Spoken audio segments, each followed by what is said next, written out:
It's time for Twit This Week in Tech. Oh, we have a great panel for you. Owen Thomas is here from the San Francisco Examiner. Glenn Fleischman from the Incomparable. And from Windows Central, the editor-in-chief, Daniel Rubino. We'll talk about Microsoft's Build, some big AI announcements there.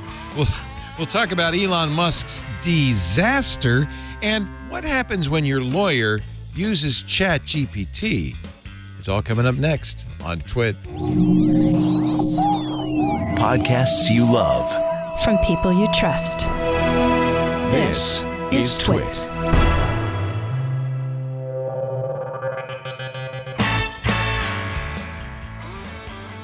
This is Twit, This Week in Tech, episode 929, recorded Sunday, May 28th, 2023. Soused women and $4 potatoes. This Week in Tech is brought to you by ACI Learning. IT skills are outdated in about 18 months. Stay ahead of the curve and future-proof your business competitiveness with customizable, entertaining training. Fill out the form at go.acilearning.com/twit for more information on a free 2-week training trial for your team. And by Worldwide Technology. With an innovative culture, thousands of IT engineers, application developers, unmatched labs, and integration centers for testing and deploying technology at scale. WWT helps customers bridge the gap between strategy and execution. To learn more about WWT, visit wwt.com/twit. And by Lookout. Whether on a device or in the cloud, your business data is always on the move. Minimize risk, increase visibility, and ensure compliance with Lookout's unified platform. Visit lookout.com today.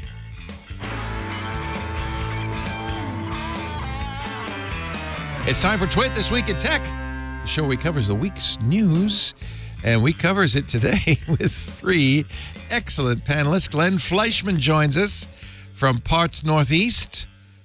He's the editor of a brand new book, Kickstartered Northwest. What did I say? Northeast? Crazy. I was thinking of you in Maine.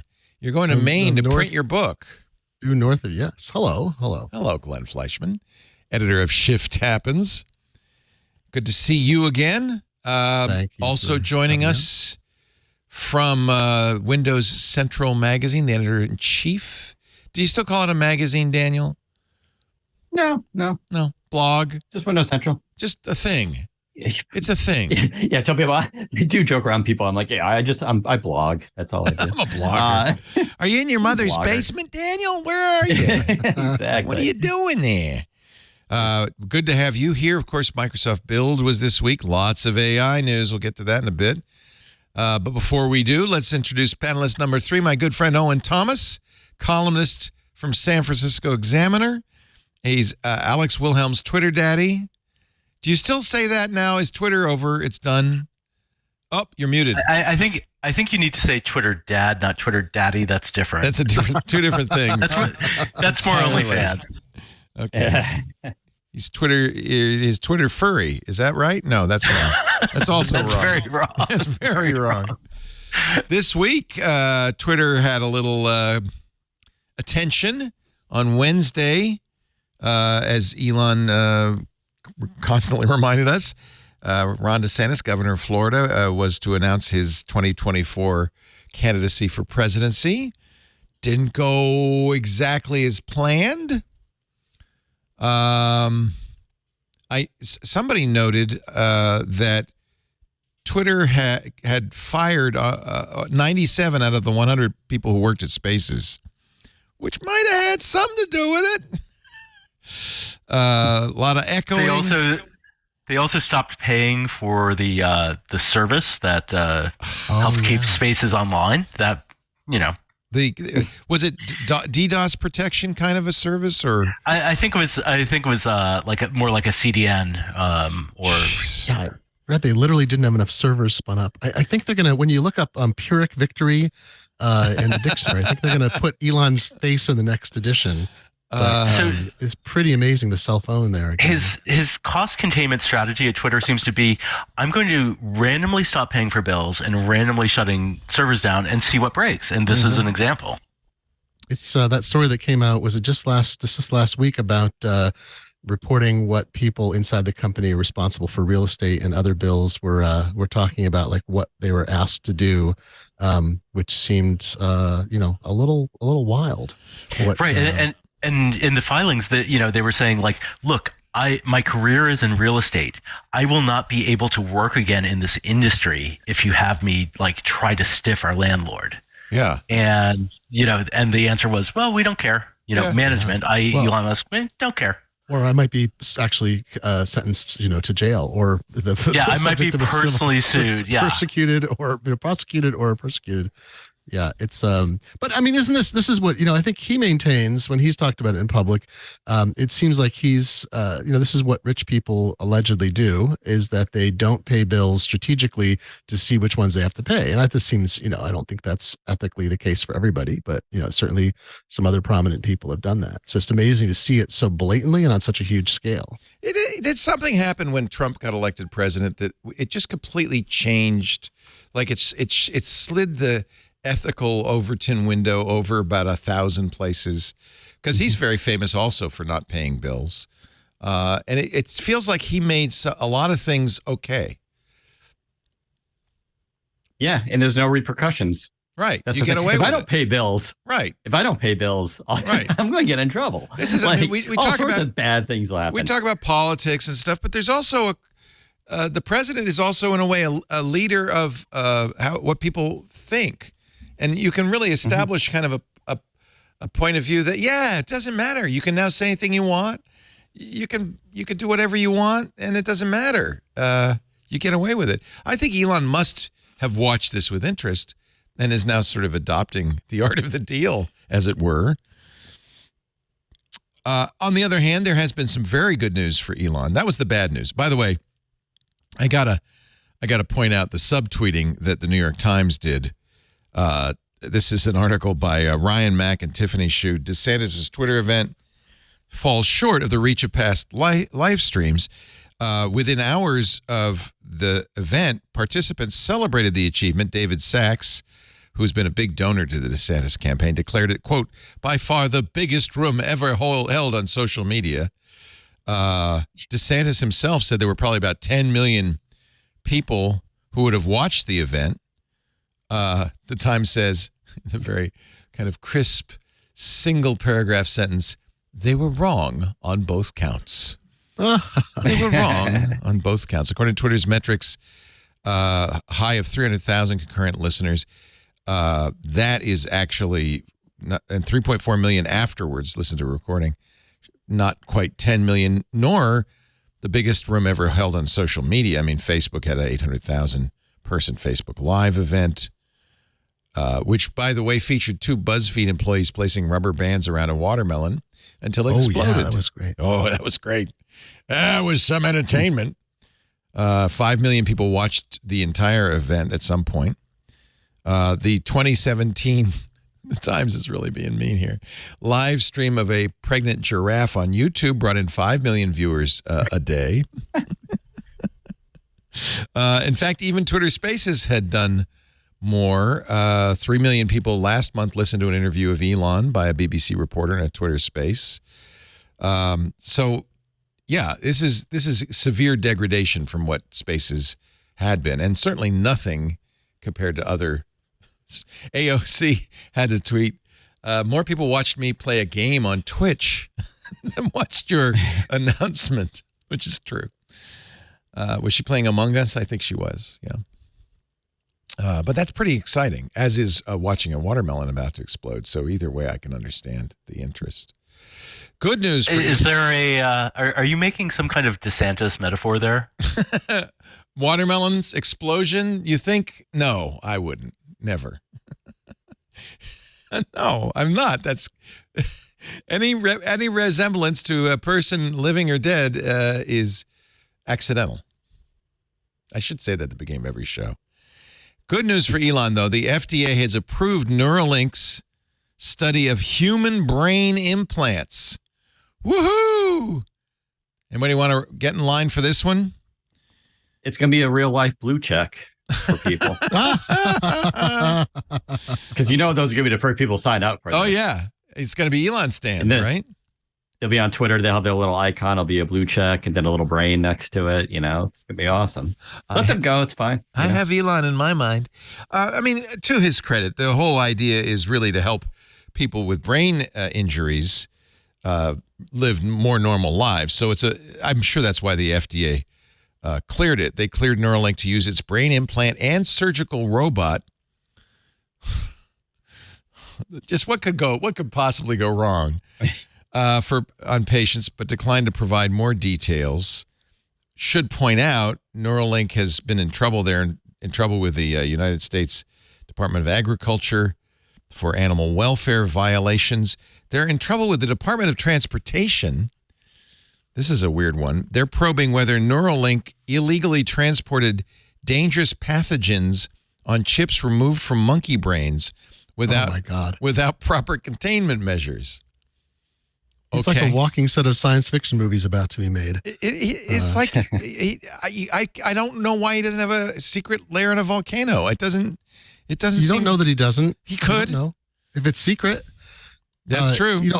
The exciting news, though, the Neuralink thing is brain based. I realize, but I was incredibly excited about the fellow who had been paralyzed, who was able to regain the ability to use his legs. The bypass, that like a bridge technology from spine to spine, bypassing the disconnection. And I'm like, that is, whenever we talk about the future, I'm always like, well, we don't need flying cars necessarily. We don't need, I don't know, AI based recipe generators, but it's like people being able, with aphasia, being able to speak, people being able to walk again. This stuff is fantastic. And the question is, will anybody be able to afford it, or will it be, $10 million solutions that insurance companies can't reasonably cover for the people who need it? So I think so I'm excited. So Neuralink as a concept, I don't know what his end game is, but I'm excited if it leads to people being able to resume the lives that they had before. Yeah, absolutely. Incredible. And I'm sure that's why the FDA was a little more open to the work. It's not just so you can go in Mark Zuckerberg's metaverse. Swiss researchers implanted an electronic device in a paraplegic's skull on top of the region of the brain responsible for controlling leg movements. And then this is the AI part, using algorithms based on adaptive AI methods. This is from the Financial Times. Movement intentions are decoded in real time from the brain and then transmitted wirelessly to a neurostimulator connected to an electrode array over the part of the spinal cord that controls leg movement that's below the injury site. And he was able to walk. Yeah, and then also even be able to do that. Do I remember this right? It was even after a lot of training, he was able to do it without the connection in place, I think was the case. Oh, that's interesting. So even though the signals aren't there, he was able to produce the response required. This is, this is science fiction that we're living in, which is the good kind, the non-dystopian kind. Yeah. Occasionally you get it. The Dutch man's spine was injured 11 years ago in a bike accident. They upgraded his digital bridge. He said, "This feels radically different. Before, I felt that the stimulation was controlling me. Now I am controlling the stimulation myself. I could take steps that feel natural. And there's no external computer. It's all in, it's all in his head, so to speak." Yeah. Thank you for bringing that up. That we should talk about the positive stuff. Really, it's a feel-good story. For sure. Yeah, it is feel good, but I'll also point out that there's down the road security risks with this as well. Oh yeah, Lord! When you have wireless devices planted in your brain, people are going to hack those for good and for bad. So that's the other side we do need to think about. Just like AI, just as we're building out AI, we need to think about both things. How do we detect the bad stuff using AI, and how we use AI for good stuff? We got to do the same here with these implants and brain stuff. We got to be thinking about security and because man, now you're actually really messing with people's lives potentially, right? That's right. Well, we've seen that with pacemakers that were hacked, right? Yep. That's something to be obviously. The good news is I think we're much more aware of security than we used to be, and presumably medical researchers who are creating especially wireless technologies like this, I would hope are really paying attention to that. It's not not impossible to encrypt those signals and so forth. I wish I had Cory Doctorow to pull out from behind a bush right here and say, but wait, all the systems are proprietary and no one can investigate the code, and we're relying on the FDA's underfunded groups to vet that they're secure, and these companies never actually invest in security. That'll push Cory back behind the bush. That's exactly right. Good. Yeah. Right. He's right. Yep, he's right. My wife has a bone-anchored hearing aid, which is great. But, every few years, they're like, we've end of life this thing that costs several $1,000s. We're fortunate that it got covered by insurance. Other insurance payers are not, because the premiums reflect that. But there's no open source thing. It literally snaps onto an anchor on her body, and that was surgically implanted. The anchor is surgically implanted. Now they implant a magnet under the skin, and so it's magnetically connected apparently. But it's a very simple device. In reality, the implant is the thing that is medical, and but it's not open. Like there's a Baha bone anchored hearing aid, but there's all those other kinds of hearing aids available. What's the one that's is the one you wear an external part on? I forgot what it's called.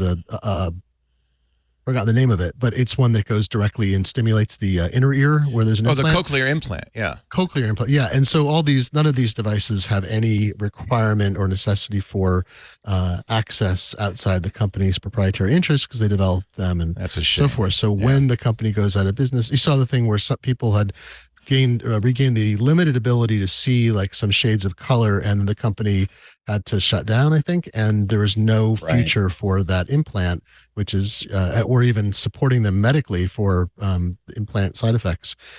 So unwanted consequences from closed source development in the medical world. This is where the communist in me comes out and just points out that for-profit medicine is destined to disappoint in the long run. This is just not. There's some things that should not be capitalistic, and medicine is one of them.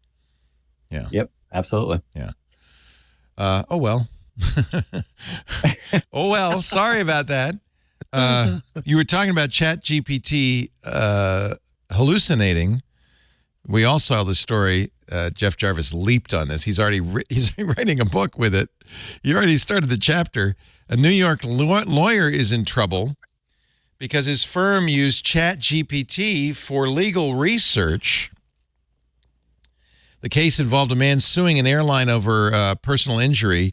His legal team submitted a brief that cited previous court cases, saying there's a precedent for why this should move forward. The airline's lawyers wrote to the judge, said, we can't find these cases. We can't find them. 6 of the submitted cases appear to be, this is the judge speaking, bogus judicial decisions with bogus quotes and bogus internal citations. That's amazing. He demanded that the legal team explain itself over the course of several filings. It emerged, this is from the BBC, that the research had not been prepared by the lawyer, but by a colleague at his firm who used ChatGPT to find precedents. Go to the library, man. It's in the basement. We bought those books for a reason. My favorite part is when the guy said, but I asked ChatGPT whether the citations were real, and it said they were. And then he attached screen captures of him asking ChatGPT that and assuring him they were correct. Screenshots attached to the filing appear to show a conversation between Mr. Schwartz, the lawyer who did the research, and ChatGPT. In one message says, is Varghese a real case?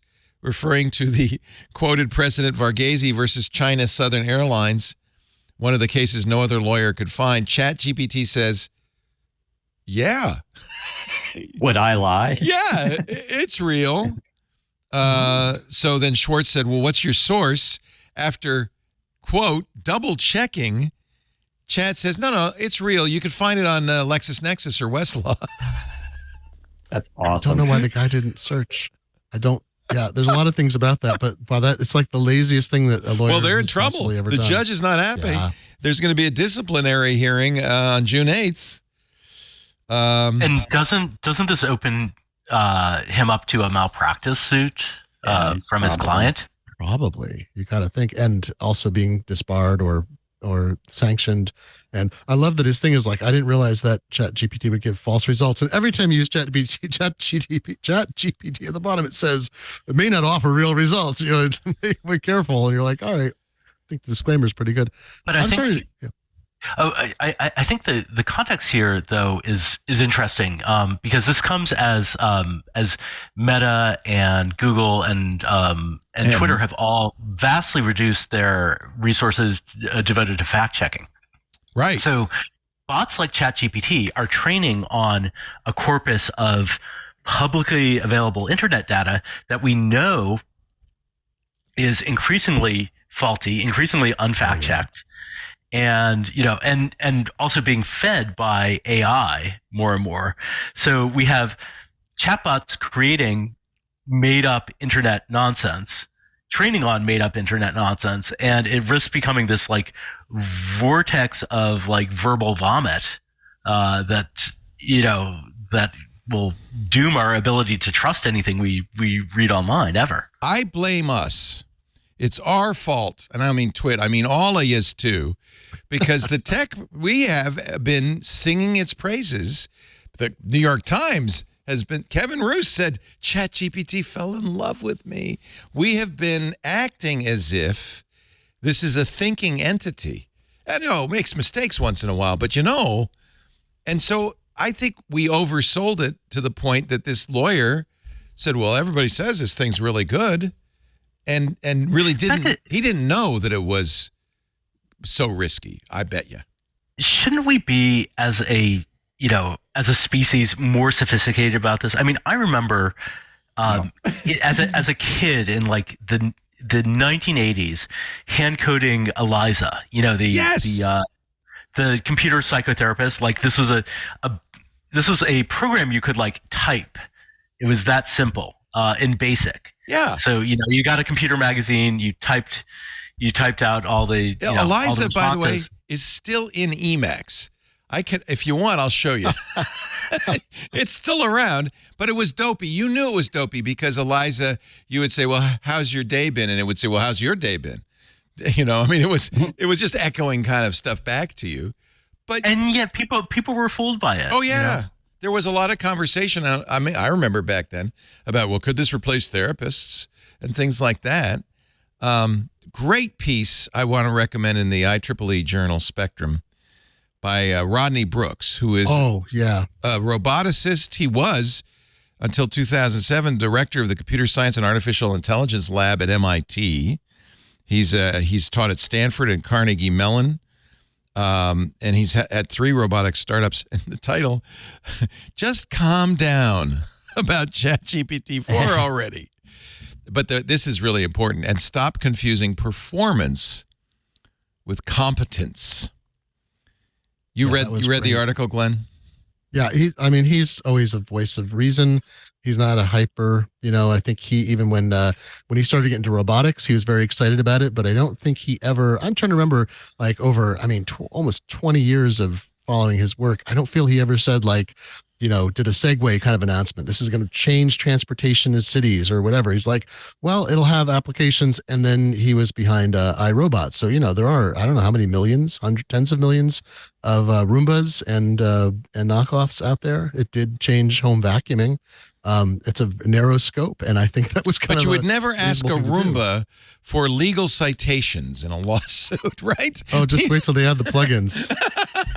Yeah, maybe. I mean, to be fair though, paralegal jobs are one of the top on the list for AI to like take over. Like when people talk about AI replacing jobs, paralegals is going to be one of those professions because it is just essentially research and summarizing data. Well, AI will be good at that. It is good at that, but there will be errors for now. And right now, that's where we are, right? But the thing to remember too is that even though we have these, these goofs and screw ups will make news and come out, but the rate at which this stuff is improving is exponential, and it's just going to be very quickly. These stories will go away, and we won't be. I got to disagree with you. It's not exponential though. It's not even geometric. This is where I'll go off on you. Let's have an argument. No, just a very polite. Okay. is I think there is a tendency. I think there's a very human thing, and also in technology where everything is exponential, chip growth and speed and processors, a lot of hardware things, to assume that certain kinds of things, or not assume, but to feel that they're going to be going to continue at the rate of pace. In artificial intelligence, we've seen again and again that there have been significant, in particular, particularly in artificial intelligence, but in other software-related capacities. We've seen again and again that things have improved to a certain point and then leveled off and only eked out improvements after that. And I remember very distinctly interviewing Jan LeCun almost 10 years ago, who's one of the fathers of deep learning. Deep learning came out of the stalls they had in previous machine learning algorithms that could never get beyond, I don't know what it was, 80-something% recognition on photo matching, on voice recognition. Deep learning was, it's the new thing. It can get to 100%. And he said, even in the middle of all this, it's like 2015 or something, he said, well, deep learning's we're reaching the end. It's not going to improve that much more. We're eking it out. Maybe this new kind of learning, I forget what it's called. It's not reflexive, but it's like a responsive learning thing with a cycle. I think it might be more like the generative adversarial network approach that developed. He said this has some promise, but I don't know. Like, he wasn't like throw away deep learning. Like, we got so much better, but it's not there. I am absolutely convinced we're going to see this level off in the same way. So I don't think there is a 99.99% for large language models or any combination of things, but I think we'll certainly be better than the state we are now. And ChatGPT-4 is so much better than 3.5. You compare them side by side, but I don't think it's going to be I would strongly disagree that it's going to be an exponential improvement. I think we're getting towards the top of the significant improvements that can be made. I think it's going to continue to improve, but I mean, I will say, in terms of the human brain and what we know, this stuff is very far from that. These things still have issues with inference. They cannot do it. They can't do basic tasks that even a child can do yet. So there is, and I don't think the large language models are going to improve upon that. I'm saying, though, in terms of what we're doing right now with them, they're going to improve very, very quickly, simply because of the exposure and amount of people that are using them, and the data that's being fed into them has never been done at this scale. And so I think we'll see large improvements. I'm very skeptical of AI currently, in the sense that it's going to reach, our AGI. I think that's extremely far off. We don't even understand how the human brain works ourselves, let alone being able to figure it out in these kind of systems. So I'm not saying we're going to reach that part, but I think within what we're doing right now with LLMs, I think we're going to see a dramatic increase over the next few months. And especially when we go to the next level of GPT, but it will be confined. You're right. I mean, we're not going to have like robots walking around in 2 years, acting like people. This is germane. This is germane because the biggest story for Microsoft Build was AI. I mean, this was the AI conference, starting with Satya Nadella saying we've got 50 plus AI products to show you. I'm going to talk about 5. They're putting AI in search. They're putting AI in Microsoft 365 and Office. They're putting it in Windows. Even. Yeah. And, in all the screens Microsoft showed, at the very bottom in fine print you could barely read, it said that disclaimer, this is generated by AI and may not be accurate. Yeah. But that's a lot to put on something that may not be accurate. Rodney Brooks wrote an article to solve the problem between you two. I will throw this in. He wrote this in 2017, so he wrote this 6 years ago. The 7 deadly sins of AI predictions. Oh yeah. And one of them really is, and I think this is what's going on right now. We're seeing how fast we are going from DALL-E to DALL-E 2 to Stable Diffusion, from ChatGPT 3 to ChatGPT 4. It looks like, and it might even be, Glenn, exponential at this point, but I think you're not saying it's not exponential or it's not geometric. What we don't know is it continuous? And it's the improvement factor, right? It's like, what's perfection? And perfection would be 100%. I mean, it's Zeno's paradox. You're not going to get there. Right. But let's say it's 99.9% voice recognition, right? I just did a big roundup for Charter on AI transcription tools, and I did it earlier this year. Did a lot of checking major services that are available to individuals, and some of them also included ChatGPT summaries or similar ones. And a few months went by, the review just went up, and I was doing a bunch of interviews. I'm doing a history of Yahoo Pipes, by the way, for those who remember Yahoo Pipes. Oh my God, I miss Yahoo Pipes. Yeah, that was. Excuse me. That was really great. I'll it was so great. I'll let you know. Inadvertently dropped an F-bomb. That's how great it was. But so I interviewed, I don't know, 10 people, all the original folks, and had these 40-minute to hour and a half conversations, recorded all as I can do now. And I take detailed notes. I try to keep verbatim quotations. I've got a recording, but I feed it into one of the best of these AI recognition things. And I hadn't seen the ChatGPT 4 version. The summary, because I'm giving it, large language models are really good at taking a corpus of text and comparing it to a corpus of text. It does so well with that as opposed to extrapolate. So I'll give it the interview and it says, here's a summary of what you talked about. And I thought, if I did this myself, it would take me 30 to 60 minutes to come up with a list that was that good. And it was very good. And it was also 100% accurate. There was nothing introduced. And I was like, well, here is a use case. Here's something that works for me today.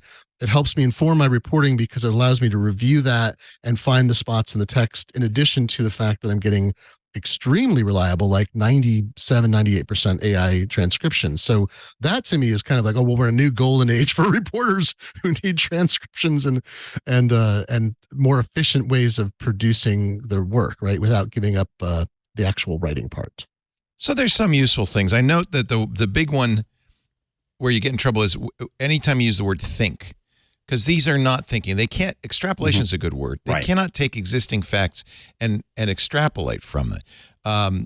Brooks uses the example of, you can have a picture recognize that that's two guys in the park throwing a Frisbee, and you might say, wow, that's really impressive, but you can't say, well, can you eat a Frisbee?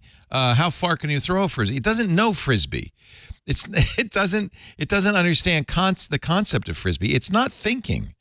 And I think we owe it to the unwashed masses, normal people, to kind of really belabor that point. The problem is we're all so excited about this, and it fits our science fiction, fantasies, that I think we've oversold it to people. And I think it would really. It's also, it's what humans do, right? Yeah, we have it's normal that we anthropomorphize, or like they're thinking, and we do it. We see faces everywhere, and we see something with the face. We treat it differently, so humans are just wired to sort of see this behavior and then extrapolate from it and believe that. So we're just naturally flawed. You're right, though. I mean, we do need to get it out there. That this definitely has limits, but like I said, it's being rolled out in so many different ways that it's really starting to make an impact. It's just gone from a buzzword and there's research and here's a new paper to like, oh, here's this product. Oh, here's another product.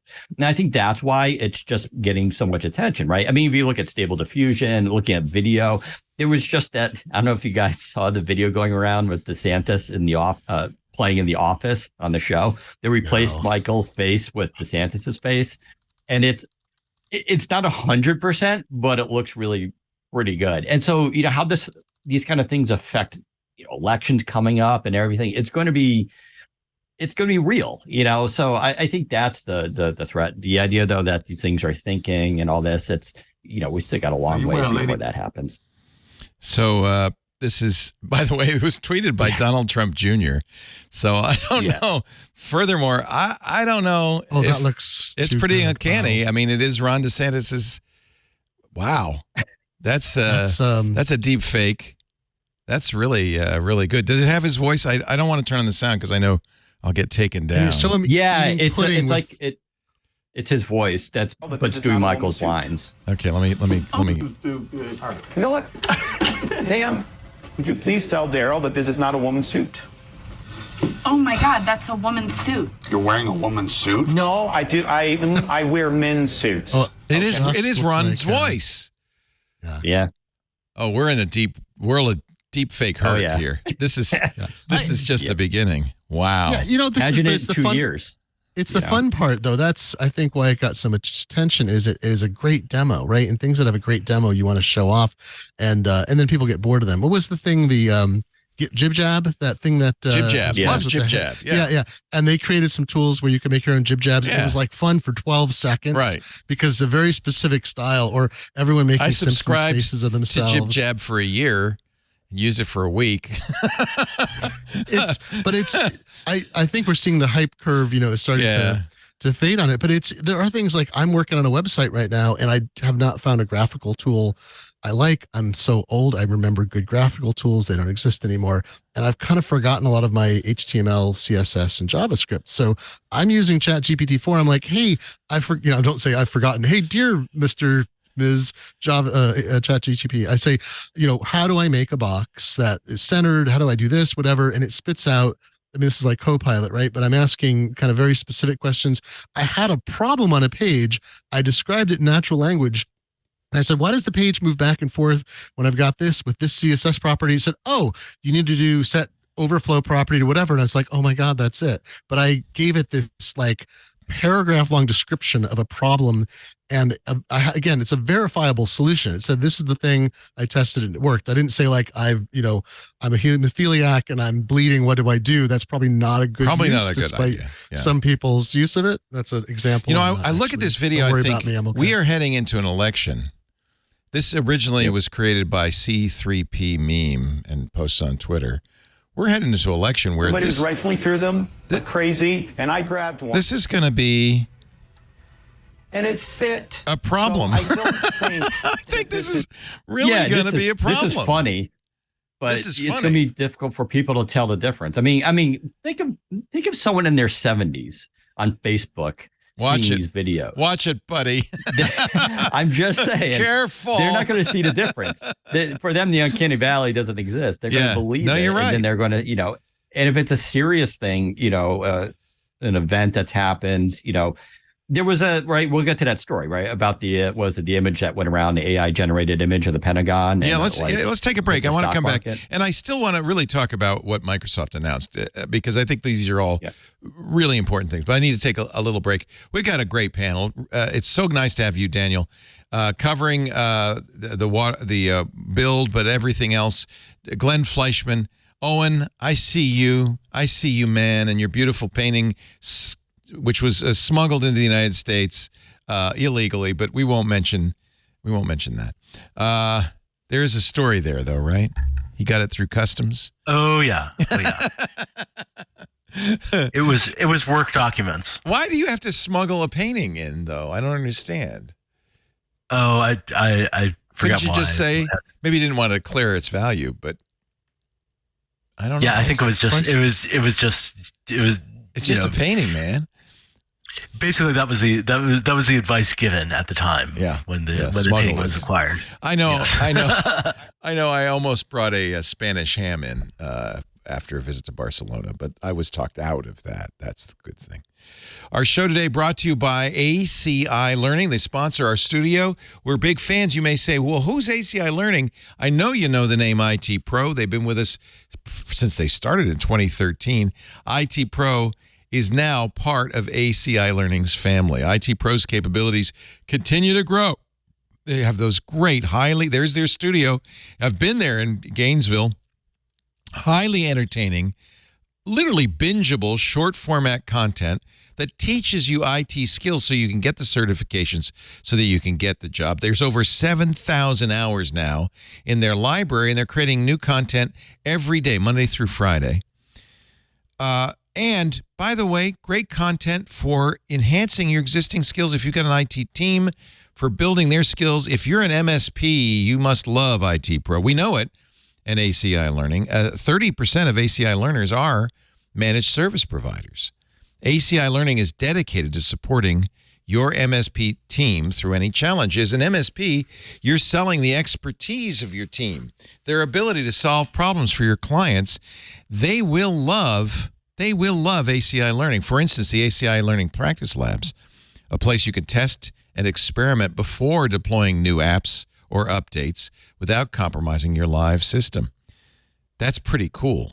Try out your skills on virtual machine labs. You could just do it with a browser and be running Windows Server, desktop clients. You can run it anywhere, Mac OS, Linux, iOS, Windows. You can prepare for challenging certification examinations with practice exams. It's always best to take the test before you take it for real. You could take and retake tests to make sure you're ready to sit for the certification exam. One happy MSP team leader told us, quote, I had 110 engineers in the field. Wow. We had dozens of IT Pro accounts. Last year alone, they passed over 40 certs. That's real success. If your IT training isn't raising your team to the level you need ACI Learning. And by the way, ACI Learning's content is so bingeable, is so high quality. The industry average completion rate on videos from other companies is around 30%.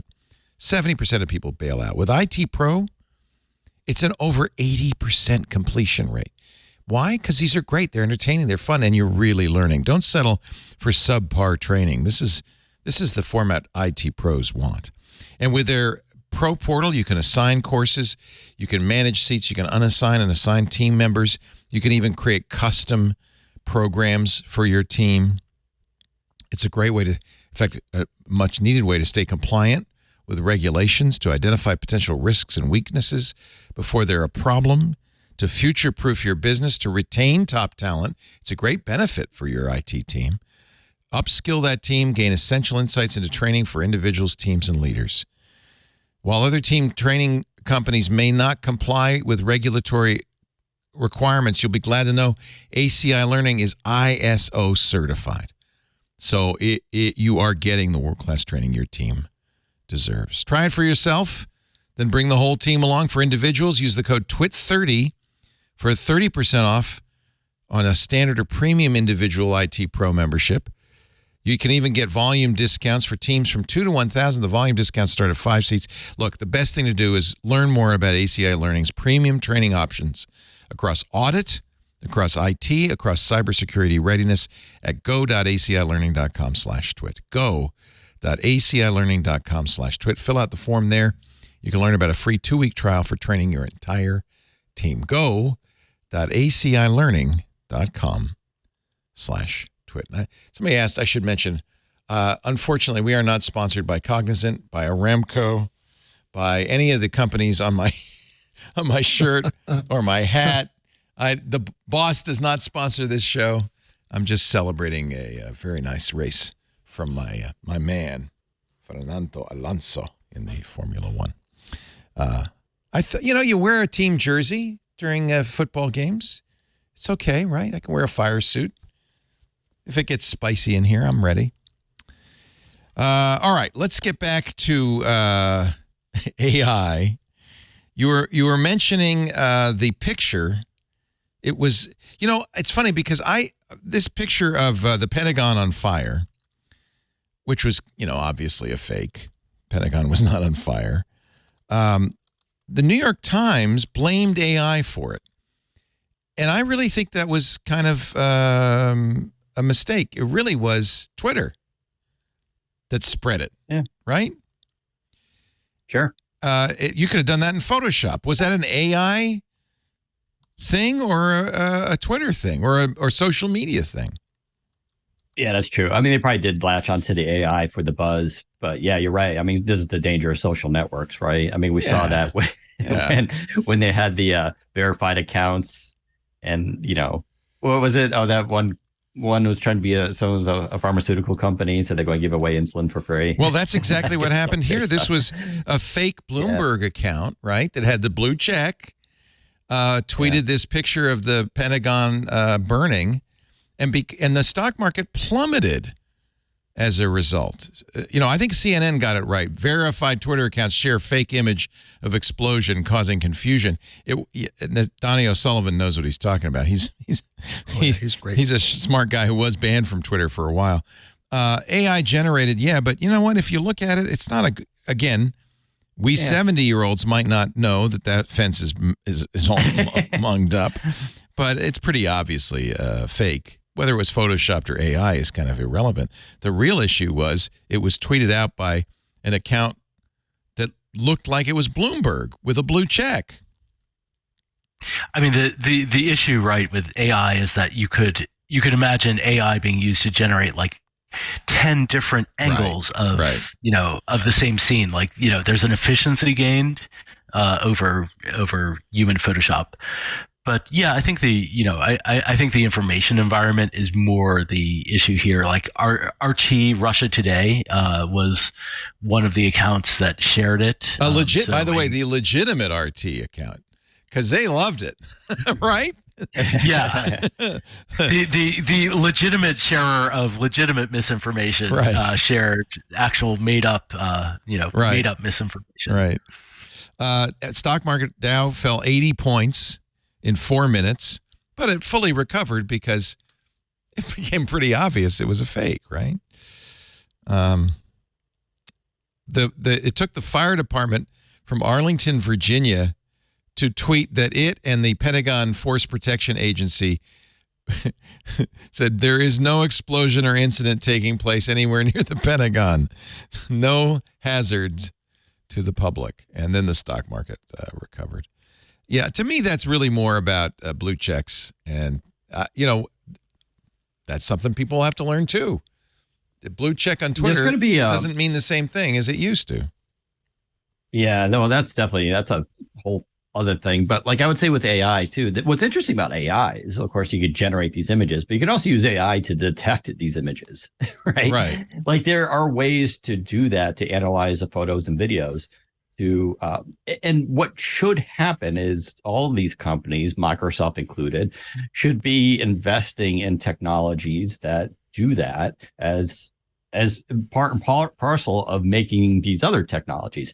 And what social networks need to do, and maybe be legislated into doing, is implementing these safeguards into the system so that they're automatically detected and flagged as AI generated. Like this is going to be possible. This is not out of the realm of, like science fiction.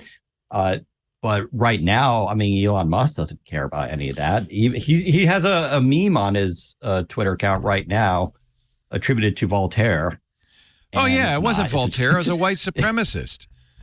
And and all his followers are like, yeah, but the quote's good. It's like, no, the quote's not good. The quote is also wrong. Yeah. In fact, when I read it and I didn't know it wasn't Voltaire, I thought, boy, Voltaire really got that wrong. I have to rethink my whole idea of the father of enlightenment. I mean, the age of reason. Didn't Elon Musk buy Twitter to conquer the bots? And it feels like the bots are conquering him. No, he bought Twitter to do exactly what he's doing, which is to share fake Voltaire quotes from neo-Nazis. The quote, by the way, is to learn who rules over you, simply find out who you are not allowed to criticize. And, if you're not paying... Which is hilarious on Twitter. Yeah, right. Free speech. Free speech, who you're not allowed to criticize. Then, of course, it turns out that it wasn't Voltaire, but it was a neo-Nazi that tweeted it. And actually, the first reply was, well, I guess we can't criticize children with leukemia then. So, that's obviously a specious quote. It doesn't make... It's, I think Voltaire would not have said that, to be honest with you. Yeah, I think what was his was, I disagree with what you say, but I will fight to the death your right to say it. Something there you go. That's free speech, right? That's a little bit Voltaire. By the way, this comes on the heels of Twitter pulling out of the EU disinformation code. Elon has essentially said, no, we loved it. What? No, what's wrong? Nothing wrong with that. It was voluntarily, too. It wasn't even like a commitment, that kind of agreement. Like they weren't forced to do anything. It was just saying we'll try to do stuff. That was too much. It doesn't matter because after August 25th, EU's internal market commissioner said, doesn't matter. We're going to enforce this law. So you're going to have to do something about disinformation anyway. We'll see. And that's the right approach. I don't know if you guys see, I put in the show notes, there was another funny AI thing that went around. I think it was last night with politicians cheating. Someone generated a bunch of images of famous politicians cheating on their spouses. Okay, I just want to tell you, this is fake. This thread is something else. This is not real, okay? I'm just saying, oh my God, this is not. And you know what? You can kind of tell these are not real, right? Yeah. Right. Yeah. But, give it a couple more years. Well, you and I can tell, but they're pretty good. They're impressively awkward. There's something really awkward and awful Bernie about doesn't them. look like he's having fun, does he? No, it makes it seem... Is Joe Biden cheating with his own wife? That's what it looks like. Really? On his wife. He doesn't remember. But it's like, it's just, they didn't make it prettier. If it was prettier, you wouldn't believe it. It's so bizarre, like skeezy. Yeah. Skeezy. Mm-hmm. Yeah. You know what is actually very, very well executed, and I believe it. I believe they used AI for this. There's an account called Republicans, and it's Republicans in drag. Done as drag queen. Oh, Lord. Yeah. Just Google Ru like RuPaul Publicans, and it should pop right up. It's really excellently done. I will leave that as an exercise for the listener. How about? Yeah. It's on Insta. Yeah. Actually, I might follow it. Just it's a good thing to have around. Okay, it is pretty funny. Okay, I'm sorry. No. Don't. The top 5 announcements from Microsoft Build that you need to know. All right. It was really an AI show, right? ChatGPT Definitely. gets Bing integration. That's not new, is it? Well, so yeah, actually kind of is. So the problem with ChatGPT was it was, locked off basically to the end of 2021 for information. And so if you asked it about like the basketball game last night with the Celtics, it would have no idea what you're talking about. Whereas Bing does. Bing has access to the search engine. And so that's the difference between the two. Otherwise, they're effectively the same. So what happens now is there's a plugin, and they're going to allow basically ChatGPT to have access to Bing. So now it becomes more effective. So the differences between ChatGPT and Bing are really blurring now, which is good for Microsoft because users don't need to choose between them. And same with the plugins. Oh, see, okay. So I read the headline backwards because Bing had already had ChatGPT integrated. Right. This is now ChatGPT getting Bing integrated, so it has more up-to-date search results. Not just Bing either. Quite a few extensions. They talked about OpenTable, which has been around for a while, and Zapier, but they're adding quite a few extensions. And this kind of makes sense because now, like Wolfram Alpha, that's not new, but that's in there. Instacart. I thought the Instacart was out before. I thought you could use Instacart. They announced it. I pay for ChatGPT, but not everybody's getting all the plugins. I don't have access to any of them. Yeah. So what happened was ChatGPT announced the plugin support week ago. It's like 6 weeks ago. And then Microsoft announced plugin support a couple of weeks ago. And then at Build, what they basically announced was, hey, our plugins, they're interoperable. Build them for Bing, they work on ChatGPT. Build them for ChatGPT, they're going to work on Bing, which is great because as a developer, you don't want to have to choose between these two systems if you have limited resources, and you're not going to have to do that anymore. It's going to be the same system, which is going to be really beneficial for Microsoft here because they're going to reap the benefents. Yeah, that was what this makes me. Go ahead, Owen. This makes me think of Facebook platform. Like, yes, there's going to be a lot of excitement, a lot of buzz. Probably, some startups are going to get $100 million plus Series A valuations because they build ChatGPT plugins, and then we're going to have the privacy violations. Then we're going to have the runaway spam. Then we're going to have the ethical problems, and OpenAI is going to say, "Oops, we really should have thought about all of that." I'm just picturing TaskRabbit, Instagram, or Instacart. Like, I want to see the mashup of this where you tell it something and your whole life is ruined because it just goes out and it reaches into the real world. It books you tickets to Mexico. It hires a disposal company. And 800 pizzas delivered. Yeah. Orders the sulfuric acid. Remember when Facebook started spamming your friends with all of your e-commerce purchases? Oh my God. Like it ruined someone's proposal because, it posted like, so-and-so just bought an engagement ring. Wow. So, I saw that. In fact, platform, you said that it's like the AI Facebook platform. That's, in fact, Satya even explicitly addressed this. It is a platform. He brought up Bill Gates' definition of a platform, which is a platform is something that the people who use it make more money than the platform makers make, in effect, right? Microsoft knows better than anybody the power of a platform. It created Windows, and the people who developed on top of Windows did very well, and I guess made more money in aggregate than Microsoft did. But everybody benefited from that. So Microsoft says this is a new platform, essentially. Yes? Yeah. Oh, yeah, absolutely. Now, they were able to get this plugin format compatible with ChatGPT because they own 47% of ChatGPT, right? Yeah, I mean, who knows what's exactly in those agreements, but yeah, obviously the relationship, and I know this bothers Elon Musk, but I think it's just more sour, grapes because he pulled out of He OpenAI. founded it and pulled out because they were going to commercialize it, and he didn't want him to commercialize it. Well, if you go by Semaphore, they said he pulled out because he wanted to take over the company and wanted to be put in charge. That makes and a they lot more said sense. No. Yeah, that makes a lot more sense. And so he was like, all right, well, I'm going to go. But then he said, I'll still give you some money. And they're like, all right, cool. And then he didn't give the money. And then all of a sudden they wanted to scale up because Google was doing these large LLMs. And then that's where Microsoft came in. So Microsoft's like, here's a couple $2 billion. That's how it all happened. So technically this is, it's all Musk's creation. It's his creation from the beginning of OpenAI and its creation where it is now because of his actions. Yeah. So Microsoft, they said put in $10 billion, but I think we learned this week that the $10 billion was really in kind. It was Azure time.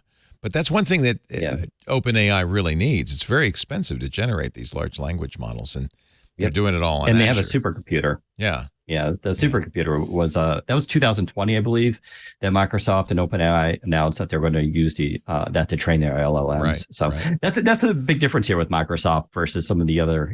This is where I worry about Apple. I'm curious what Apple's doing because they don't quite have this infrastructure. Oh, we'll get to Apple because Apple's coming up with a big announcement, and I'll be very curious how they respond.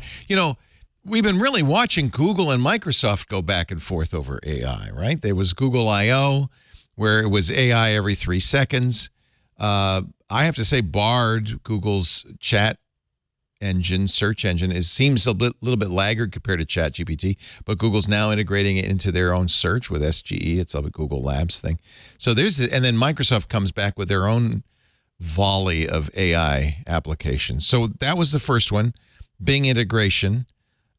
Bing Chat is boosted with plugins. Oh, here's the plugin slide. This is the one with all of the plugins, from Adobe to Zillow and everything in between. Spotify. Yeah. Yeah, they did they said the Spotify thing like 4 times. It was really we covered both keynotes with Rich Campbell on day 1 and Rich and Paul Thurrott on day 2, and both times they announced that you could generate a Spotify playlist. Like, this is the number one thing people want to do.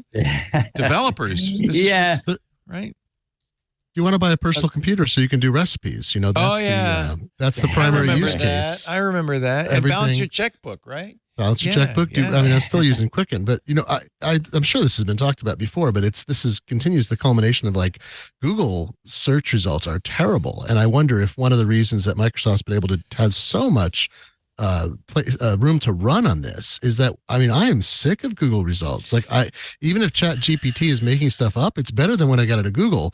So I think Bing has an incredible opportunity if Microsoft doesn't mess it up with the extensions, with the whole approach, that it could dramatically leapfrog. Again, I am completely concerned about the shape of inaccurate results, but at the same time, I get inaccurate results on Google. You search in almost anything on Google now, and often if the first or second result isn't good, for me, I have to go down pages or do a ton of refinement. It can take me 5 or 10 minutes to shape a Google search that actually gets me past the spam, and that is unacceptable. And I also don't blame them, because I'm sure there's a war in heaven that's always going on between the spamming search results and not. But it would be great if this is one way to cut through it, is that you can't spam the LLMs the way you can a Google search index.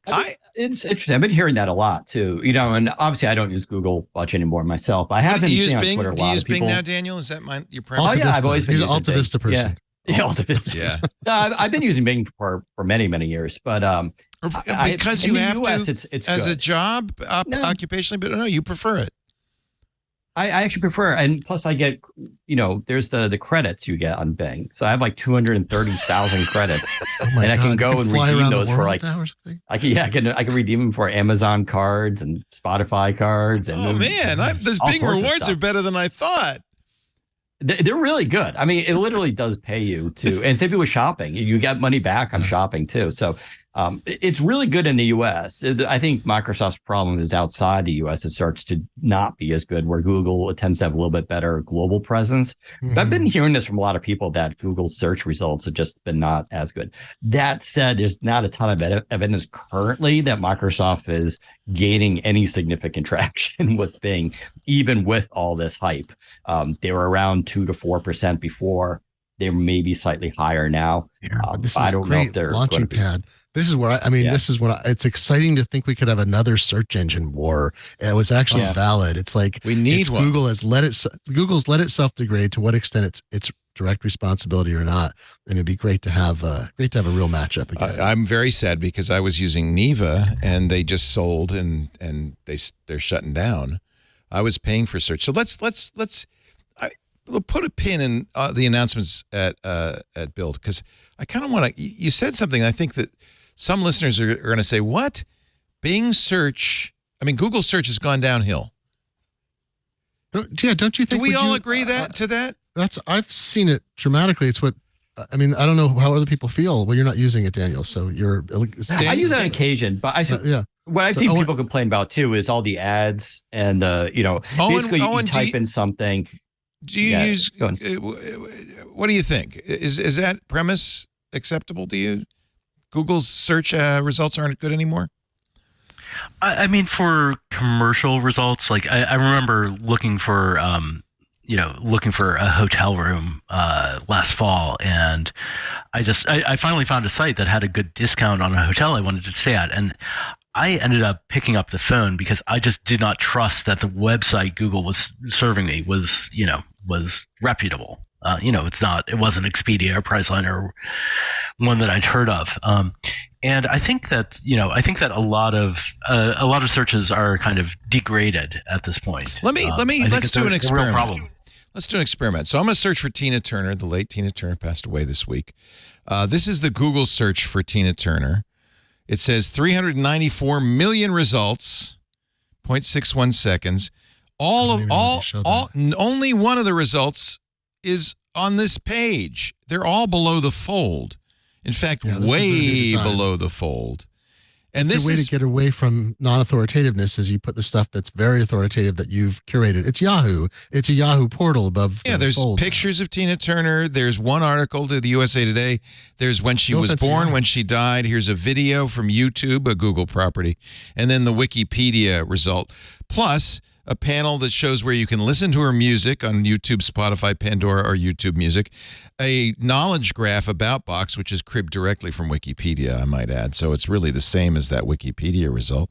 People also ask, and now I'm below the fold, there's songs people also search for. There's more YouTube videos. Finally, I get top stories. Now, Bing, let's look at Bing. It's links right away. There is a knowledge graph. There is a top searched artists. I feel like it's not much different. Well, but I feel like it's more. There are more links here. I mean, at least above the fold, there's 1, 2, 3, 4, 5, 6, 7 pages that are linked. They're all obituaries, but that's kind of actually they're not all obituaries. That's kind of a good. I think that's a better result. I would show you Neva, but I don't think they exist anymore. No, the worst one is you search for a how-to thing. You're like, why is my iCloud drive so slow? A question I've asked a lot lately. Yeah. And my sync slow, and you get maybe 1 or 2 good results, and you get hundreds of pages that are optimized, and they're often have, they're clearly maybe pre-AI generated text that was copied and pasted. So what? Has a lot of generic solutions. I'm going to ask a question that I will then answer, which is, why is every how-to question that you search for a YouTube video? And I'm pretty sure the answer is money, because YouTube monetizes better than like creating an article. A how-to. I don't want to watch a video. I really don't. Exactly. It's inefficient. I'll tell you about how I made $1,200. It's more profitable. Oh yeah, apparently. It's good for YouTube. I ever tell you how I made $1,200 off YouTube by accident? I made a airport utility run a walkthrough once years ago, posted it on YouTube, and I made $1,200 off it without even knowing I was getting the money because it was coming in tiny amounts. They're like, you've got a lot of views. You can monetize this before they impose the things. I said yes, and I already had a Google AdSense account. So it was just depositing small amounts over years. And one day I looked at where it was like, oh, here's how much money you made. I'm like, how did I make $1,200 off that? So that's pretty hysterical. That's why. Thank you. Yeah, for years, John C. Dvorak said his number one YouTube video was one he made of a Barney doll singing in his bathroom floor. I'm looking for his. I don't think he has a channel anymore, so I can't find out. I bet you it's still number one, though. I have to say. So what do we do? I mean, that's not acceptable. Is there a replacement coming? Is Bing the right way to go? What is? I guess I'll start using Bing. I think Bing still has its, hang-ups with people. They think it's kind of a joke, but it is that, I think Glenn's right? If there's an opportunity, if there's going to be one opportunity for Bing, this is it. There was also the talk that Samsung may adopt Bing as its default browser, but it looks like they changed their mind. But but stuff like that would be needed, because even though most people would still switch away, the problem is people are like, once you're hooked into Google, it's just like browsers, you know the thing. But Microsoft's making a good effort here. I mean, they're doing all they can. It's just changing sentiment. There's two things that I think are always required in these situations, right? One, and we almost have them. Google is going to be required to basically really trip up on itself and fail and annoy people enough that they want to move away. And then there needs to be a really good alternative for people to go to. And we're kind of almost there, but we haven't seen the actual push yet. So I tried. Marissa Mayer has. Go ahead.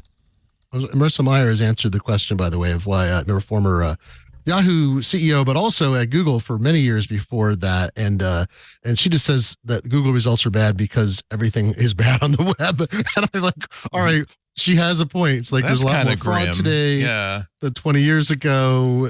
There's just a lot more. She says, I think because there's a lot of economic incentive for misinformation, for clicks, for purchases.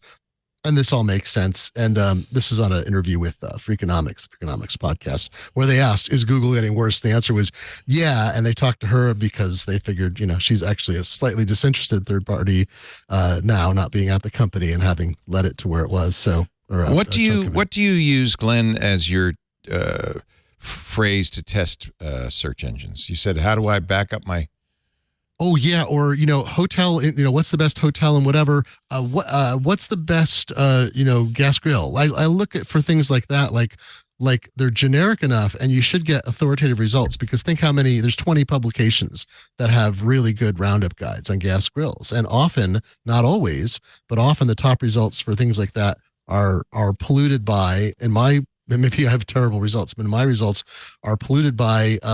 This is the best blah blah blah, these nonsense things from sites that don't have any credibility, but they show up in Google results. Right. So at least Wirecutter showed up there. The top. I always see. No, this is not Google. So I want to say this is not Google.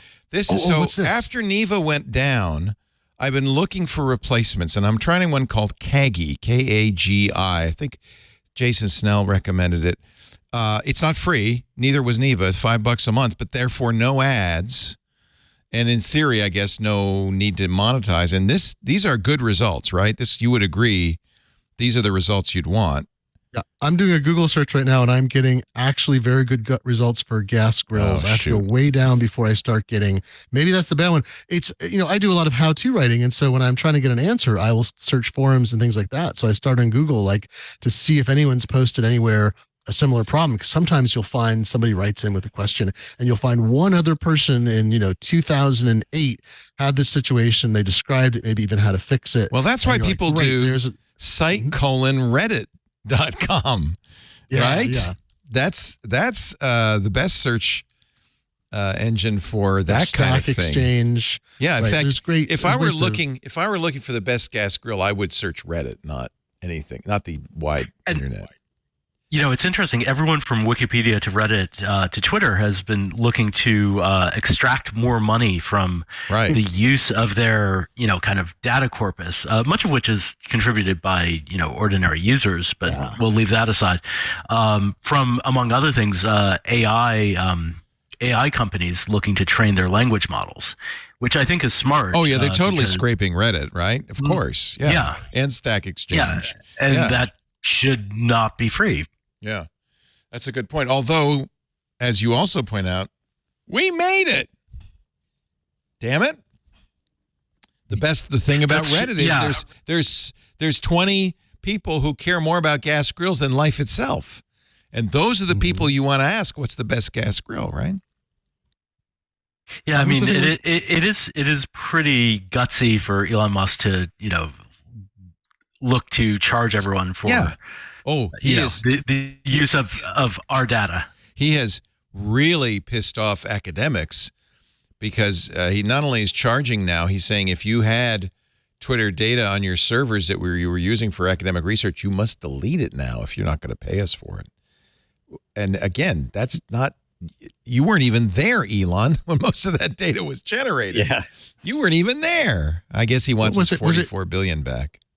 What was it? Yahoo Guides. I feel like Yahoo had every product. They had so many products that you could find a Yahoo product that did everything. And I think there was a Yahoo Guides or something like that had product experts in different categories who specialized and got paid in some basis before affiliate programs and all that kind of referral revenue. That's Yahoo the other thing, by the way, Answers. How is Babby formed? Oh, right? I love that. This is the other part is the reason Google results have become poor is because advertising rates went way down. I mean, particularly it was accelerated early in the pandemic, but a lot of publications have found it. I think all of us understand this very well on this episode. I found it difficult for advertising dollars to support most publications. And so some went to subscribers, but a lot followed. The Wirecutter was a little cutting edge in looking at how far you could push the we are totally editorially independent, which they were and are, and we're taking money for referring you to a place in this slightly hands-off transaction. And, I remember long ago back in 2000 or something, the Seattle Times said, we're never going to put advertisements on our cover. And, fast forward 15 years, the Seattle Times, of course, they have ads on their cover. It's the same thing. Every site now has affiliate relationships because it's a much more reliable form of income than anything else. So you go on, you're optimizing for Google because you want the affiliate revenue from Google so that you can make the money to run your whatever you're doing. You can't 100%. Anymore go to, unfortunately, Yahoo Answers. But back in no, I know it's gone. Oh, the baby. Back in 2000, R.I.P. Back in 2006, a user named Kavya asked the very famous query, "How is Babby formed? How girl get pregnant?" Someone made a YouTube video, like they animated. Oh yeah, totally. I mean, this is from Know Your Meme, and you can find all of the meme responses to this. This is my favorite. This is the famous YouTube. Babby formed.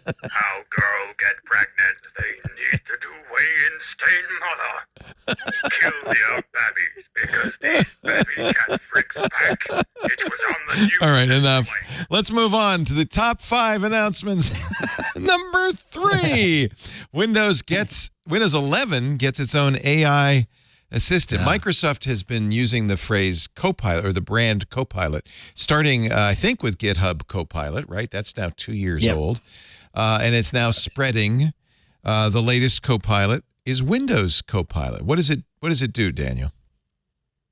Yeah, so I mean, it's just kind of funny. I mean, we jokingly call it Cortana 2.0 by Microsoft. Yeah, didn't they have that in there? Yeah. Kind of, yeah. So it's not that radically different. Obviously, it doesn't look like Cortana. It's not called that.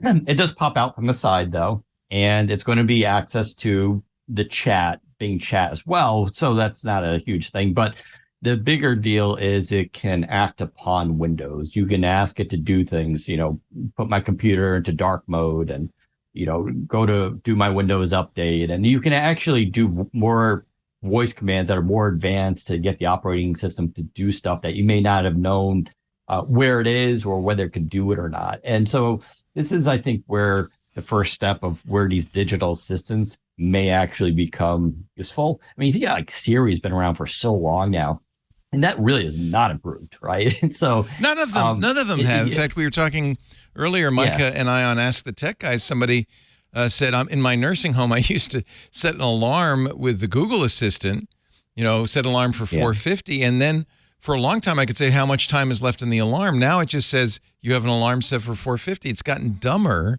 And he said, why is it getting dumber?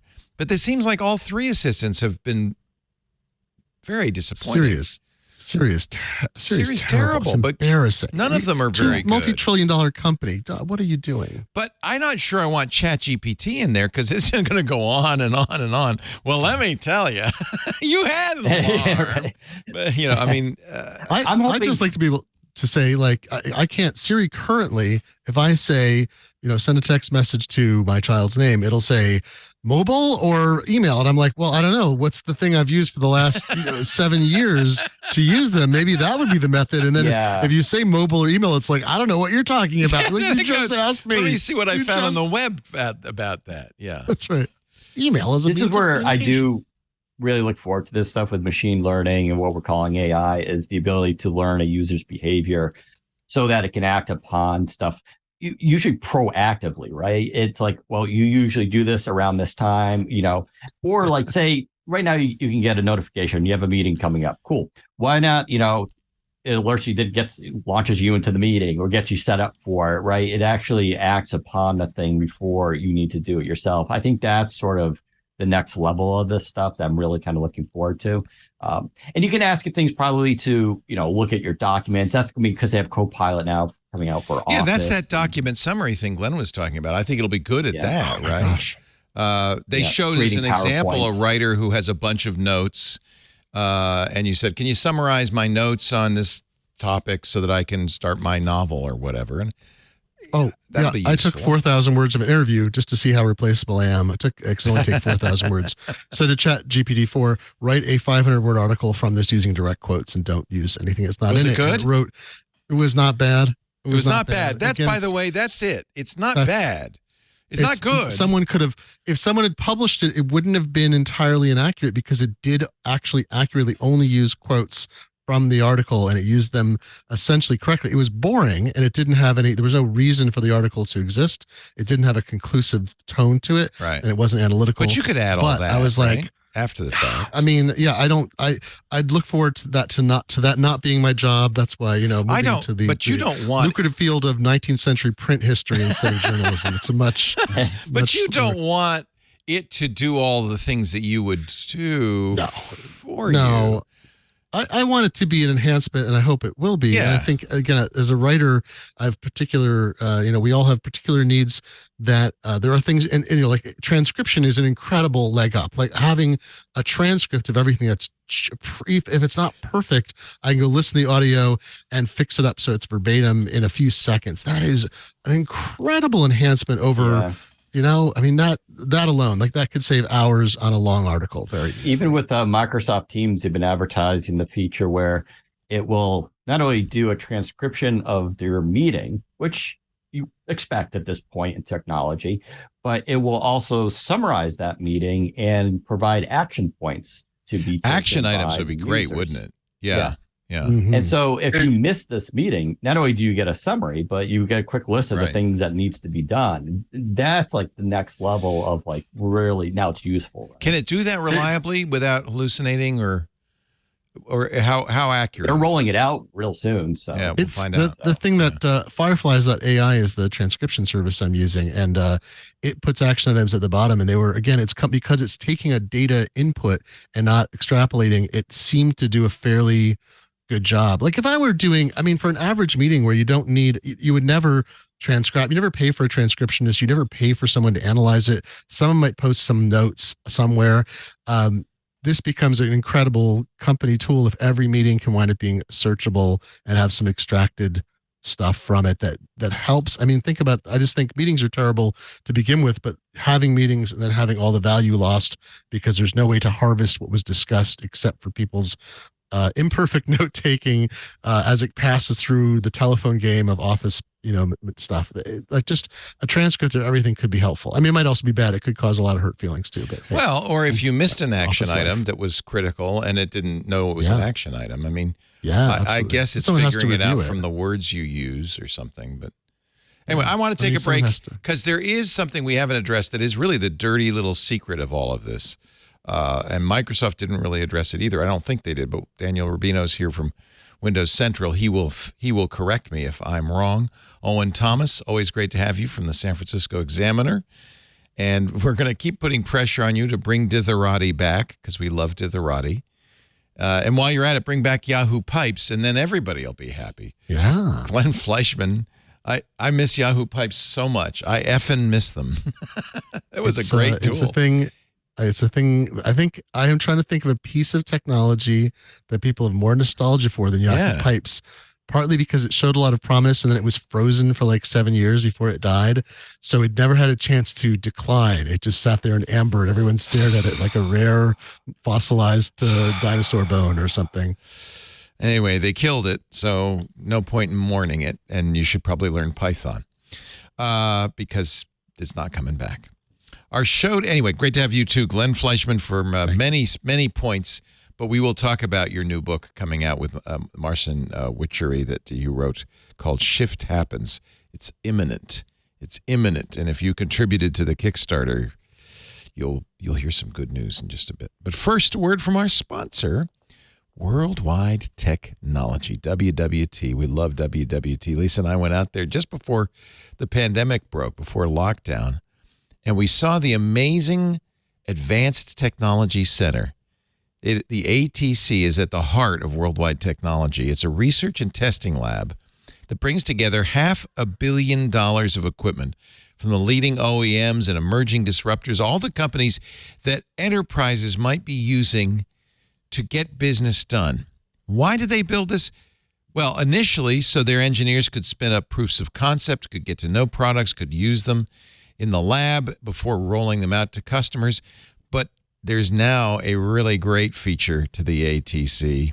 You can use it too. The ATC offers hundreds of on-demand and schedulable labs featuring solutions that include technologies representing the latest advances in enterprise, everything from cloud to security to networking, primary and secondary storage, data analytics, absolutely AI. If you want to learn what the cutting edge on AI is, for instance, AI used for business intelligence, they've got it all in the labs, DevOps, Agile, so much more. WWT's engineers and partners use the ATC, but you can too.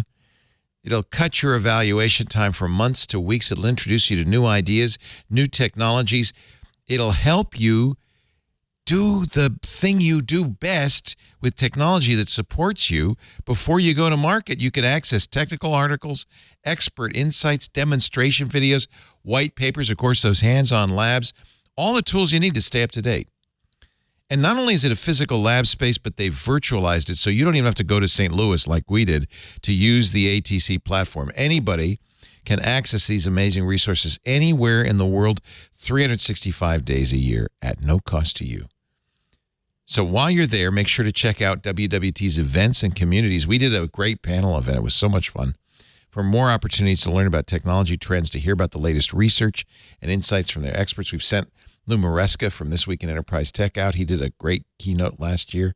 Whatever your business needs, WWT can deliver scalable, tried and tested, tailored solutions to help you succeed in business. Because WWT understands business. They bring strategy and execution together to make that new world happen. To learn more about Worldwide Technology, the Advanced Technology Center, and to gain access to all those great free resources, it's simple. Just go to wwt.com/twit. wwt.com/twit. Create a free account on their platform, and you're in, man, and it is really a wonderful place. These are great people. wwt.com/twit. And by the way, please do us a favor and use the full URL so they know you saw it here. wwt.com/twit. So to me, the dirty little secret of all of this is it's hideously expensive. And right now, it's being yeah. subsidized, right, by Microsoft to gain a foothold into a new market. But that can't continue forever, Daniel. No, of course not. It's going to be charged. And I've heard this from Microsoft off the record that, which I shouldn't be probably say, but like, it's obvious, right? They're going to charge us somehow that, who knows the mechanism for it? Likely, I would say Microsoft 365. They already have a subscription program that it can come through. It'll start probably with enterprise since they have deep pockets and typically don't mind spending that. How that trickles down to consumers, there's, Microsoft 365 there where you get a terabyte of OneDrive, access to Office and all these other perks. They could have another tier. It's an extra couple of dollars a month. But yeah, the economics. So I think there's two issues here. One, they're currently not charging for it simply because the value isn't there, right? A lot of the stuff we just talked about isn't here yet. So Copilot's not here yet. It's coming out maybe later this year. Same thing with Copilot for Office. So a lot of the stuff isn't here. So it'd be premature to charge people for it when you're not really getting a lot out of it. You have the Bing chat. Okay, it's cool, but is that worth money? Probably not. They do have Bing Image Creator, and it does have, they call them boosts. And if you get to boost it, you get a priority on the server and your image renders more quickly. Because that's the issue here, right? It's the server time, the server load, and who gets access. If you pay for ChatGPT, that's one of the things you get primary access to the server. And it goes really fast on ChatGPT if you're paying for it. If you don't pay for it, you get that lag. So this will trickle down. I think they have time yet and to make sure that there's actual value there that people will pay for. We're not there yet, but you're right. And the other thing they're doing too is they're putting a lot of emphasis on Azure and optimization. So they're really, really trying to, and they've been lowering costs internally on this stuff. And they're going to continue to push that and continue to expect that to happen so that finally, I think when they do roll this out, it won't be even as expensive as it would be today if they were to do it there. But yeah, obviously they have to charge for this stuff. It is very expensive, a lot of server space. I mean, when you're talking about building it into Windows 11, and we've talked a lot about Windows Weekly, really being maybe that's what Windows 12 will be, is Windows with AI. Right. Then you have a billion people all of a sudden hammering your servers, plus the cost of building these large language models, which is steep. Even though Microsoft owns Azure, it still costs them money to run it. But it's your sense. I don't want you to breach your NDA, but it's your sense that they are thinking about this and they think it's going to be okay. Yeah, I mean, like I said, they already have a subscription plan for enterprise and consumers where they could just build these costs into it. I think the question right now is, what's the perceived value that people would pay? Right. How much would they pay? You can't charge them and yet. Can they reduce? Yeah. And how much can they reduce the actual costs before rolling that out? Glenn, they're absolutely going to be doing you've that. pinpointed a great use of it. How much would you have paid for that? For just for what the transcription or for the transcription and the summaries I'm paying Fireflies right now while I'm actively reporting. I'm paying because I don't always have a big article like that. Right. Where I have to do tons of interviews. I think it's $19 a month. And they give you 8,000 minutes of uploads and unlimited Zoom. I pay 20 for chats with ChatGPT. I pay 20 to Midjourney, or maybe more. Actually, I think it's more like 60 for unlimited images. Do you think they make money on that, or? I was wondering whether with the Fireflies, I'm thinking, what engine are they using? Maybe if it's proprietary, like what's the computational load, storage load? It can't be. I mean, I don't know how many people are using a substantial amount of the process, but it can't be. I mean, AWS services, Amazon services are incredibly cheap per minute. I just don't know. I can't conceptualize it, I guess. I don't know you can run some of the models, you can download and run on a phone. I know phones are supercomputers now anyway, but legitimately the fact that you can run some of this stuff in very low end hardware compared to what you can get at a data center makes me think that the computational cost must be relatively low, but it's not nothing when you multiply it by tasks. It's one I mean, if analyze a gigabyte of audio. If I peg my CPU on an iPhone, well, that's fine. Yeah. But multiply that by 1 million people on your servers. That's another matter entirely. Yeah, I don't know what the growth is. It's a whole. Seems like Sam Altman, the president and CEO of OpenAI says it's about 10 times the cost of a Google search, a ChatGPT query. That's a lot more expensive. I did see some fear from the same people who brought you a Palm Pilot, uses a freezer's worth of electricity to operate based on very bad calculations. There's a moral panic that AI will, use more than Bitcoin's worth of. Well, that's what I'm worried about. to- We got rid of so we all figured out the crypto was really terrible for the environment. So all the crypto bros have now moved to AI pros, and they continue to burn CPU cycles like crazy. By the way, NVIDIA, how much did NVIDIA's stock price go up this week? They became almost $1 trillion company, and I think a lot of that is because of Build. Because they need their GPUs and everything for AI. They're positioned, and they do their own AI. So NVIDIA is positioned really well for the future. They're in automotive, they're in gaming, they're in every growth category basically. They've been releasing products. The 5-day trend. This is now Wednesday, May 24th, right after the Microsoft keynote, keynote number 2.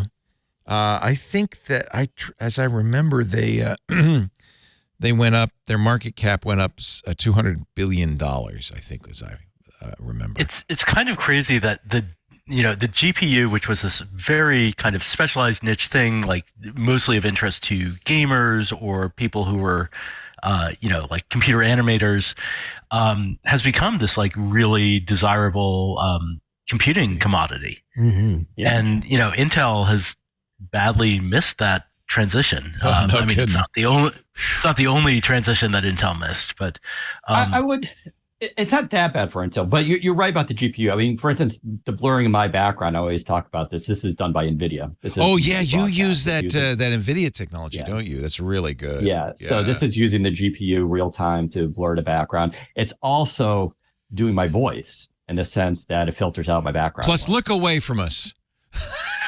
Oh, I didn't do the eye. Do the eye, Daniel. Do the eye trick. Give me. Last time you were on, you had eyes looking through your hand. No. We made that the okay, thumbnail. now it's on. Okay, Daniel NVIDIA is worth. He can't look away. See, from now us. I'm closing one eye. I'm trying to close one eye, and it doesn't like it, huh? He cannot look away. It tries to make. Okay. Yeah. He's trying. If I'm looking down. No eyes through your eyelids. It's gotten better. It actually, it's gotten better since the last time. Put your hand in front of your face. Let's see if it still does that. It's trying. It's trying to look through your hand. This is like a Luis Buñuel film suddenly. Well, that's creepy. Yeah, I hadn't tried that one before. But yeah, I mean, so NVIDIA is definitely positioned here. I will say that with Intel, don't forget, so, we're talking about server costs and all that, and that's true, but there's the other half of this that's coming out, right? And that's already kind of out, NPUs, right? Neural processing units. So you'll have localized processing. Well, this was a big thing, by the way, at Build. I think Paul Thurrott brought this up. A lot of the technologies they were talking about on device technologies require an NPU. Right now, only Qualcomm makes NPUs. It's going to be the fall before the Meteor Lake Intel processors with neural processing units come out. Of course, Apple's stuff all has NPUs now because they're using their own chips. Microsoft's going to be a little bit behind because of that. They've got to get NPUs out. I think just the Surface Go, right, or Surface X uses Surface Pro 9. Pro has 9, it because the 5G version because that's ARM.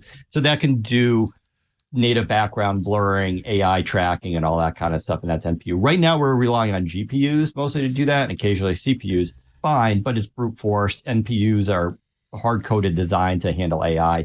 Intel does have theirs coming out, but yeah, you're right. Technically, right now, it's just Qualcomm, and they've been doing it for years because of smartphones. So I just want to point out that Qualcomm is worth slightly more than Intel. They're both around $120 billion, but Qualcomm's a little more. AMD, which has long been the underdog runner-up to Intel, is worth $200 billion, and NVIDIA is worth $960 billion. They've been flirting with that $1 trillion mark. They're almost a trillion. Can you imagine that? 8 times as valuable as Intel. Yeah. That might just be an overheated market, right? That's not necessarily what they really are worth. That's their price to earnings. Their price to earnings is 202. You know what? That's a big ratio. I think Warren Buffett said that the stock market in the short term is a popularity contest, Right. and in the long run, it's a voting machine. Right. So, yeah, I mean, is any stock worth what it is? Well, yeah, because someone bought it and sold it at that price. But, That's a good point. It's not really tied to the return of the company. It's only tied to what people think is the return of the company. Yeah. You can tell when the time travelers show up, though, is they show up just before it does that, and they they buy calls on the stock. So if you watch for a lot of calls, then you can identify whether time travel exists. That's Intel's saving grace right now is their foundries. That they build chips, and they're going to be building chips for other companies, Right. including Qualcomm. Right. And that's their, I think their next big business move. But their processors are catching up. I think they're positioned long term. They're going to do all right. One of the stories that got buried because it wasn't an AI story, but you guys called it as one of the top 5, and I agree. Windows 11 is getting cloud-powered OS backup and restore, the kind of thing that we've got with an iPhone and you've got with your Android phone. Windows and is we had with Windows 8. Well, really? This was a Windows 8 feature that disappeared, huh? Yeah. Wow. Yep. Yeah. A lot of people are upset about that. Yeah. So it's a basic function, right? That when you say you get a new Windows 11 PC, you install it, you log into your account, and then the question is, all right, what are the apps I need to install? And if you have a previous Windows 11 device, this is just going to populate the stuff from the store on your start menu again, just like a smartphone would when you transfer your old That's accounts awesome. over. Actually, that's a great feature. Yeah. Pretty basic, but yeah, Windows 8 used to have it, and then they got rid of it, and people have been wanting it back ever since. So time. That was a little palate cleanser in between AI stories. I just thought we'd throw that in just to refresh your palate. Actually, I think really this whole ARM thing is interesting because Windows on ARM historically has kind of not been great. I found it's getting better and better. I've started using it on my Mac in emulation. Or no, not emulation, in VM. Well, it is emulation, I guess. In Hypervisor. In Hypervisor, it's VMware. Or no, I'm sorry, it's Parallels, and it actually runs great. It really runs. It's very snappy. Is Microsoft gonna? How important is ARM to Microsoft? Very important, but don't forget, Apple has a different strategy. Apple is like, we're switching from x86 to ARM. And we're just going to throw that switch, and everybody has to come over to it. And because they can do that, they do, and they were in just a better position long term with their chips. Microsoft will support ARM, but we're going to keep x86 around, and that's two different strategies. And so they're getting there. Windows 11 is much more optimized for ARM than Windows 10 was, and Windows 12 will be even more of that. App Build, we saw them bring over Unities now on ARM and a bunch of other tools that are needed for developers to build apps, right? If you're doing a basic app right now, you can do it in ARM, not a problem. And you can even do hybrid apps now, x86 and ARM. But the problem is when you have very complicated apps that rely on other libraries, and those libraries don't support ARM, right? It's a problem. And so that's been the journey there. Combined with Qualcomm's chips haven't been that impressive. They've been getting better, but they've always been like compared to what last gen Intel has done. The big thing now we're expecting is, of course, the Nuvia chips, what are called the Onyx processors. I expect those to be debut later this year in the sense that they'll premiere them, they'll talk about them, the architecture, the processing speeds. I don't think we'll see them ship until at least summer 2024, maybe even fall 2024. So we're still far out. But according to Qualcomm, they've had a lot of design wins, meaning a lot of OEMs are committed to building laptops and devices around these chips, more so than any other. In fact, Qualcomm says 2024 will be the pivot point for Windows on ARM. That's going to be where we're going to really start to see it take off. Will that happen? Will Onyx deliver? I think it's a tough challenge, especially a Gen 1 chip. But it is the ex-Apple engineers, so fingers crossed. Yeah, it's an interesting story. A guy left who was instrumental in the design of the Apple chips, left Apple, founded Nuvia. Apple sued him. He countersued. I think those suits have been dropped because he took a lot of employees' with him to Nuvia, and then Qualcomm bought him. And so that's how Qualcomm kind of got into the race. It's interesting because when Apple came out with these Apple Silicon chips, they were performant, they were low power, they had NPUs built in, they had integrated memory. It looked like they had kind of leapfrogged the PC industry. And I imagine that all of this is in response to that. Yeah. Oh yeah, absolutely. In fact, so I put up that story later about so Microsoft's been hiring people to build. Stop being ridiculous. Microsoft is not building its own processor, so knock it off. Windows fans have this weird fantasy that Microsoft is just going to build an ARM processor. It's going to come out the gates, Gen 1. It's going to blow everybody away, and that's going to be the end of it. And it's less like that's not how any of this works. Yeah, Apple came out with the M1, but it took them 10 years. 10 years. To get to the M1. Yeah.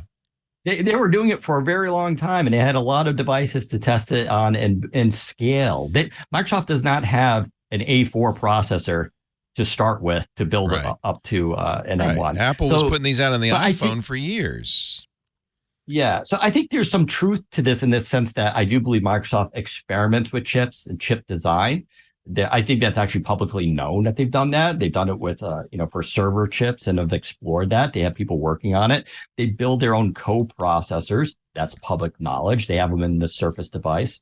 So they do, and they use them in HoloLens, they use them in Xbox. So they do build microprocessors, but they don't do it at the scale of like what Apple is doing. That said, I wouldn't be surprised that back in 2019 and 20 that they were, looking into this, which is where the Bloomberg story came out saying that Microsoft was looking to build its own processors to use in Azure, and they may trickle down to Surface devices. I think what happened though was they were hedging their bets if Qualcomm wasn't up to the task of Windows and committing to it, or they were going back out of that market. So I think, but then what happened was Qualcomm in 2021 bought Nuvia for $1.4 billion.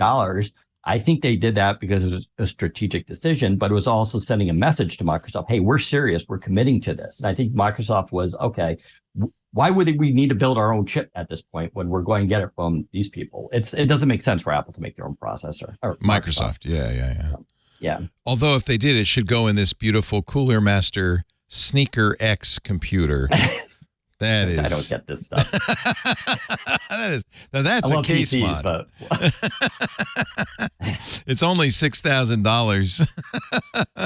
$3,000 over the cost of the parts for it. Yeah. No, it's definitely the case. You're paying for the case. I'd like to. They should put this next to though a screen or a person or something because. How big is scale? That? Yeah, I don't know. Is it actually sneaker size? I don't know. No, it is not. It's a giant sneaker. All right, let's take a little break, and then Owen, I'm going to get you back in the conversation because the Surgeon General has told us social media is bad for kids. And I'm shocked. Owen, it's great to have Owen Thomas here from The Examiner. Of course, our great friend Glenn Fleischman from The Incomparable and his new book, Shift Happens. We'll tell you about that. Glenn.fun is his website. And, of course, Daniel Rubino, editor-in-chief of Windows Central. Great panel. Our show today brought to you by Look Out. Business has changed, right? I mean, the pandemic changed how we work. People don't necessarily have to be at the office these days. Boundaries to where we work or even how we work have disappeared. But if you are in charge of protecting your company's data, that's scary. Business has changed and your data is always on the move. Whether it's on a device in the cloud, across networks, at the local coffee shop, your employees love it. Users love it, but it's a challenge for IT security. That's why you need Lookout. Lookout helps you control your data and free your workforce. It's possible to have both. With Lookout, you'll gain complete visibility into all your data so you can minimize risk from external and internal threats, and very importantly, ensure compliance. By seamlessly securing hybrid work, your organization doesn't have to sacrifice productivity or even employee satisfaction for security. Lookout makes IT's job easier too. With IT security, these days, you might have multiple solutions, none of which work together. You're trying to get it all working, and you're spending way too many cycles getting the tools to work together. and too little time on keeping secure, Lookout solves that. It's a single unified platform that reduces IT complexity so you can focus those cycles, those brain cells on the things you need to, whatever comes your way. Good data protection. It does not have to be a cage. It could be a springboard, letting you and your organization leap toward a future of your making. Visit lookout.com today and learn how to safeguard data, secure hybrid work, reduce IT complexity. Lookout.com. Lookout. Thank you, Lookout, for supporting This Week in Tech. Thanks to all of you for supporting it. We had a great week. We put together a little video for you to watch. All right. Well, it's certainly an incredible honor to have Governor DeSantis make this stark announcement. What the hell? What the hell's that? Please wait. Previously on Twit News. Next, we're It's not up to bringing date. the Copilot to the biggest canvas of all, Windows. Look at that. I mean, it looks like a command line. I click on that, and now we'll pop up the Windows Copilot on the right. Always wanted to make that right sidebar do something. Just like the Bing chat. All about AI. Android. We've got Matthew McCullough and Jamal Eason from the developer team at Google talking all about how AI integrates with their developer tools, makes things easier for developers. We can recognize code, we can recognize dependencies and imports. Many times you find a code sub online, it's like, well, how do I get this into my project? Like, how do I find the right dependencies? So it's not going to build, how it's not going to compile. We thought about those things. This Week in AI. Google. Our special guest, Chris Messina, the inventor of the hashtag and discoverer of so many amazing technologies. Kids coming up now who are in school, who are learning to work with ChatGPT, will have a completely different set of assumptions about what the interaction paradigm should be when they pick up a device. AI Leo says, because we are living in a generative world, and I'm a generative girl. Oh, this please. is my world. My world. This really so they've got this AI Leo, and they can make it say anything. That wasn't me. That was AI Leo.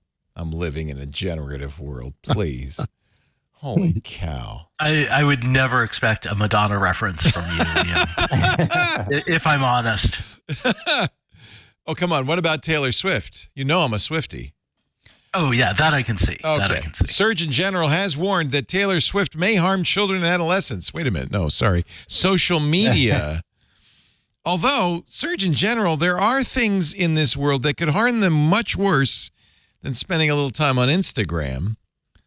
Dr. Vivek Murthy cited a profound risk of harm to adolescent mental health and urged families to freak out. No, to set limits. Okay. And governments to set tougher standards for use. He is the Surgeon General, and I guess he's supposed to warn us about things like this. Seems like there are worse things in this world. Well, this also seems like 10 years too late. It was years ago that a leak revealed that Facebook's own researchers had found that social media harmed adolescents. Facebook knew this and did nothing. So I think there's a lot to be said for it's time for government to step in, because the companies are, it's not like they're ignorant of the problem. They're fully aware of the problem. They don't seem to care. They don't seem to be willing to take the steps that might, cost them money. Well, they shouldn't. This is their business. They're never going to admit, oh yeah, we're the, it's like fentanyl saying, yeah, I'm the problem. It's not going to admit it. A Taylor Swift reference. Yes. Facebook looking in the mirror and saying, "It's me. I'm the problem. It's me." But I don't know if government is the right tool to fix this. Montana has signed a bill banning TikTok starting on January 1st. Is that the right answer? Well, that's that has nothing to do with protecting children, right? It's about performative geopolitics at a state level scale, which makes no sense given that our union, cedes foreign relations to the federal government. Right. Montana should not be in this business, and it almost certainly violates the free speech rights of TikTok users in Montana. TikTok creators and TikTok itself have both sued. It will, on First Amendment grounds alone, it'll probably get thrown out. Nevertheless, there are a lot of people that think TikTok is a Yeah, no, I mean, I think that, the question of whether a state should have the authority to ban an app is separate from, is that app actively harming people? I also think that, like, humans are our own worst enemies. We will find ways to hurt each other, whether it's in person, in writing. The founding fathers used to, like, rip each other, rip each other apart in, like, pamphlets that they circulated. If you've watched Hamilton, you know a little bit about this.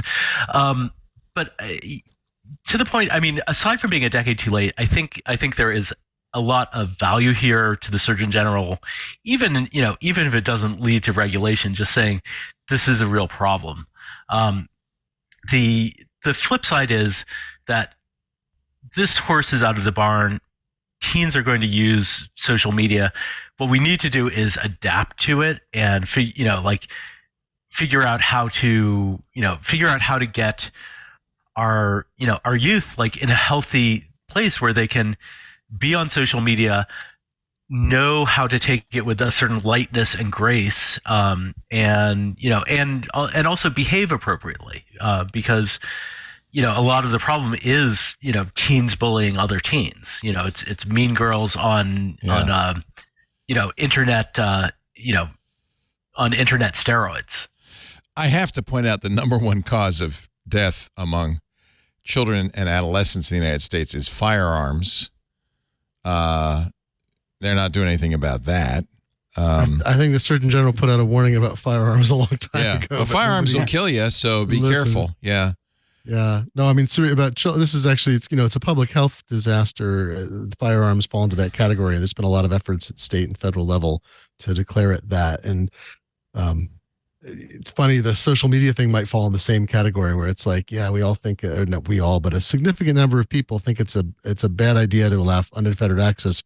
But firearms is a different issue in that regard. But how do you provide it how do you not do it something that violates the Constitution, whether or not you support the full range of it in the Second Amendment or really want it in the First Amendment? Well, I guess you're right. TikTok is not protected by the Constitution, but the First Amendment does kind of cover this whole thing. Corporate, I mean, this is the double-edged sword of giving corporate free speech rights, is that corporations have expanded rights than they would have 20 to 50 years ago that allow them to defend themselves in that way. It's ironic when free speech maximalists are saying that corporations like Disney can't say what they want to say. It's sort of a funny thing. I mean, I guess it's always you don't need a freedom from repercussion is not what the First Amendment says. The freedom from government intervention in your right to have speech. But I don't know. I mean, we kept our kids off devices. They did not have full-time devices until they were in their early teens, and they didn't have access to devices overnight. And we set limits. That's probably a good idea. Contract with them that schools had suggested about usage, and a couple times they're like, oh, I set up an Instagram account without telling you. We're like, all right, well, we're going to disable it, but we're not going to, what's fine. And so now, of course, when I got off Twitter, they both got on, both my 16-year-old and 18-year-old, just for the lulls. But they're mature enough to deal with it because they laugh at Twitter as opposed to are sucked into its dramas. I would point out that there's an interesting new legal avenue for kind of like holding social media companies accountable for their actions. And it's not free speech because that's pretty cut and dried, and it's not Section 230 because that's proved very tricky to kind of take apart. And Mike Masnick, among others, has laid out a very strong argument for why you don't want to take apart Section 230 to go after social media companies. But product liability has been an interesting kind of legal tactic. Snap, for example, was found liable, I believe, I'm not sure if this was a final ruling, but in some early rulings in a case, Snap was found liable for creating a filter that lets you post how fast you were going when you took a snap. Yeah. Oh. I used that on the bullet train in Japan. But also a number of people used it while they were driving. Yes. And the plaintiff's lawyers argued that this encouraged people to speed, to kind of show off. And I think that this could be, it could actually be a valuable corrective for people to pursue product liability claims against these social media companies to say, Snap, by the way, discontinued that filter and probably would have even with absent a court case. I mean, I think these companies try. Snap does. I know they try to be good citizens. Well, I think should it have existed in the first place? I think that mistakes happen. Well, Kara Swisher talks about how Facebook showed them, their live video broadcasting features, and she said, someone is going to shoot someone live on this, and they said, "What are you talking about?" That's they didn't. It wasn't even conceivable to them. Of course, she was right. Yeah, she was absolutely right. Yeah. Jeff Jarvis, I'm going to channel our host from This Week in Google, posted this text from the Surgeon General 51 years ago. All the available statistics confirm the pervasive role television plays in the United States, if not throughout the world. More people own television sets and more people watch television than make use of any other single form of mass communication. The question of violence on television has been one issue that was raised almost immediately after television became a major contender. Warning about television. After that, they warned about video games, violent video games. There's always been a new cultural phenomenon that we old people look at and say, "You kids and your rock and roll, it's rotting your mind." It reminds me the Pessimist Archive. That's all they do. They show a lot of that where they'll show how books were going to take down society. Yeah. Then it was radio. Then it was the bicycle. Yeah. So there is a certain irony here and we need to be careful that we're just now overreacting to what's new. But I think social media is clearly different in some ways, right? The fact that it instantly accesses millions of people and its ability to spread disinformation or violence. I even hate talking about the story a couple of weeks ago with the animal torture videos on Twitter. They took down their, and no kid should ever see that. That's horrific. Right. I mean, that's worse than porn. Just reading about it, awful. I had PTSD for days. Yeah, I didn't see it. Yeah.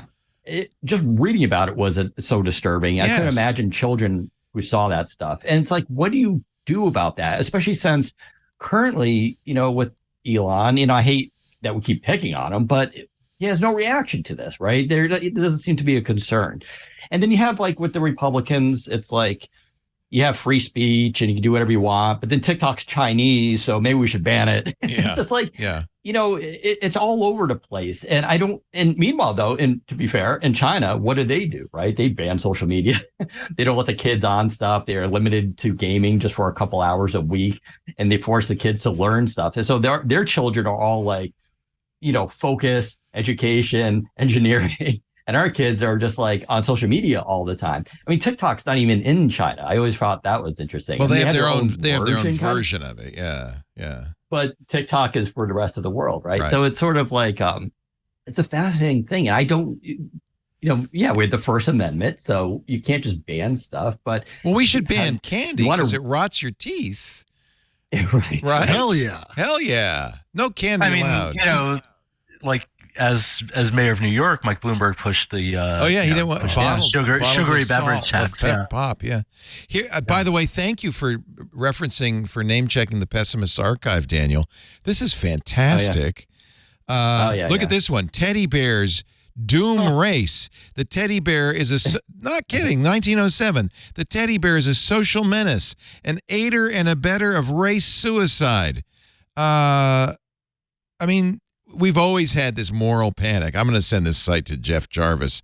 This is fantastic. Everything. Here's, comic books. Oh, my God. Good books called The Answer to Comic Book Addiction. Kids Today.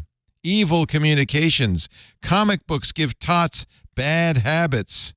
From 1949 and on and on and on. This is a great website. I don't think there's any bad media. I think it's just bad parenting. There's my statement. That's true too, right? I mean, I'm being evil by saying that, but it's reasonable, I guess. The good parent, but if there's a hazard to all children that parents, may be having trouble dealing with, that the government could step in. You want to make sure you label Tylenol not appropriate for children under a certain age. I don't know. Tylenol.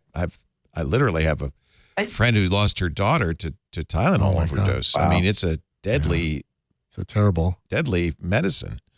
The parenting thing is true, but it's such a complicated issue, right? Because now, like when I grew up in the 80s, like I had a mom at home for a while. Like parents were allowed to parent their kids. Now everybody's so busy, and there's so much going on. Like even like both parents have to often work. It's like it's very hard for parents to be true parents in that sense. So I even that I don't know they can do that. They can handle all this. I don't know how women have survived the telephone. This is from 1917. 2 talking machines, a woman and a telephone, are to blame for soused husbands and $4 potatoes. That's the explanation for wrecked homes and the high cost of living being given out by Mrs. John C. Bly, president of the Housewives League. So there you go. There's the problem, the telephone. I don't know. I make light of this. This is a great site. I could go on and on. I make light of this. It bothers me the Attorney General, the Surgeon General, thank God he's not the Attorney General, is focusing on this when there are so many other hazards to young people. Mm-hmm. I'm not sure. Well, we can, we can do more than, we can do more than one. I agree. Yeah. I agree.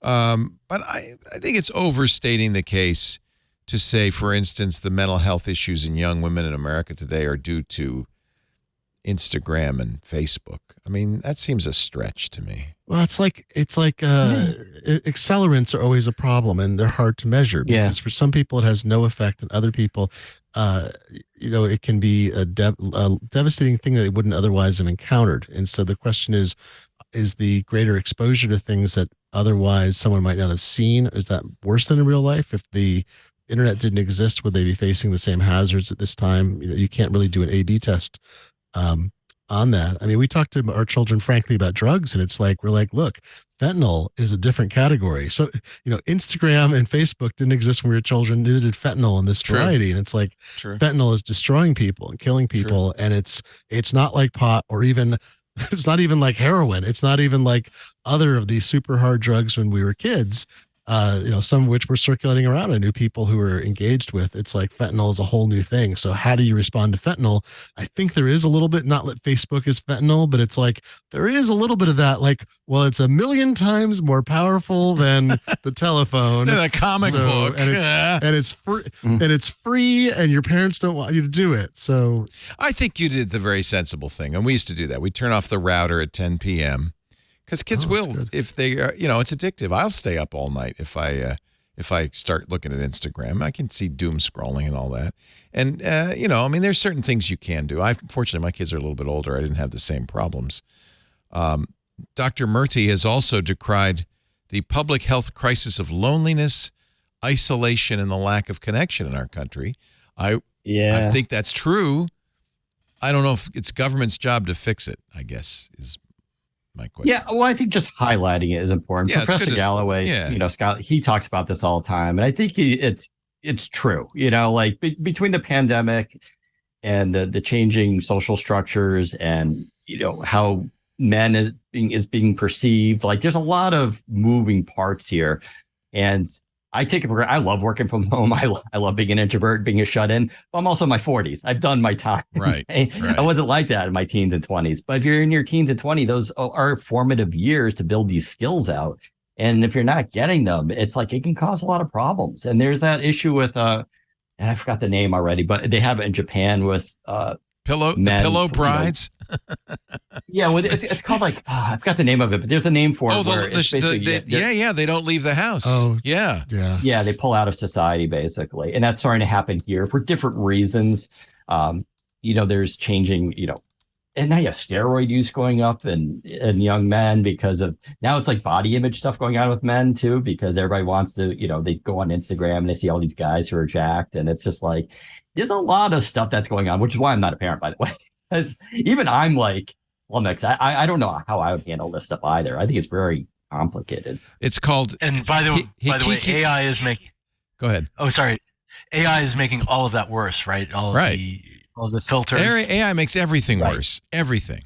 It's called, and everything better too at the same time. It's so amazing. It's like listen. If I want to go on Instagram and see somebody who's jacked, I just go on and look at Owen Wilson. I mean, come on. I mean, Owen Thomas. Sorry, Owen Wilson. I had that joke all prepped, and I still misdelivered it. It's called hikikomori, the Japanese culture-bound syndrome of social withdrawal.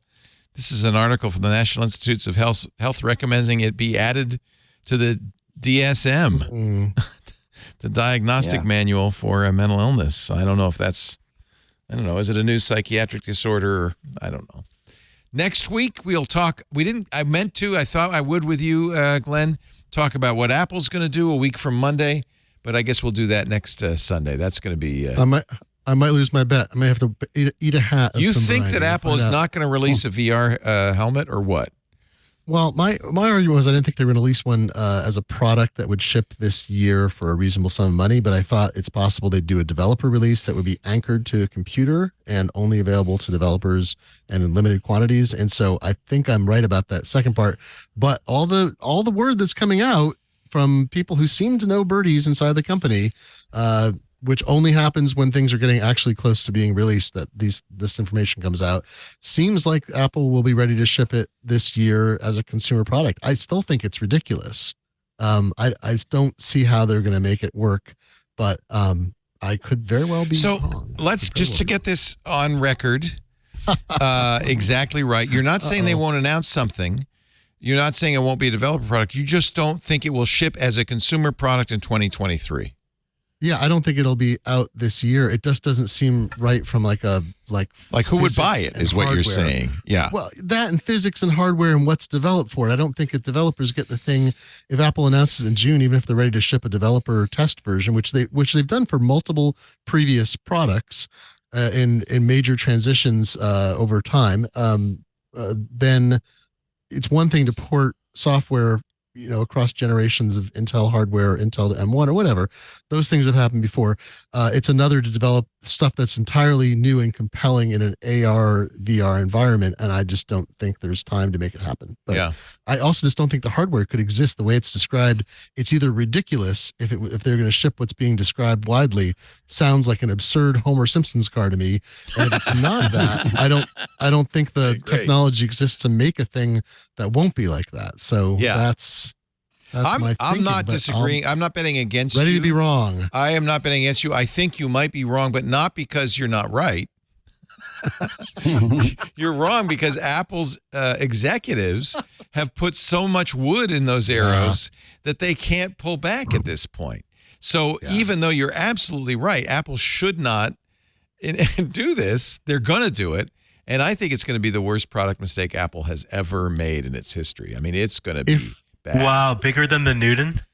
The Newton wasn't a mistake. I got 4 of them right there. The Newton was ahead of its time. Yeah. No, the Newton, you could reasonably say we wouldn't have the iPhone except for the Newton. Like the Newton was a precursor.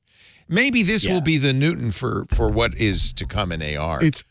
That's my reaction keeps being, if what I keep reading about being described is what were to ship, it seems like a complete failure. So I can't believe what they're going to ship will be what I keep reading about, in which case they have to violate the laws of physics, or they just have some really clever hardware innovation we haven't seen before that is going to wow people. And I'm willing to be wrong about that because I don't know. I'm not in chip factories in China and across the US and in Germany or something looking at what's being made. So it's plausible that it's going to be something that's going to be extraordinary, and I'm just not ready for it. The future shock that will hit me then. No, I think you're absolutely right. I'm just trying to find the sales figures for the Newton. So that's the only question. Will it be a bigger flop than the Newton? I like that.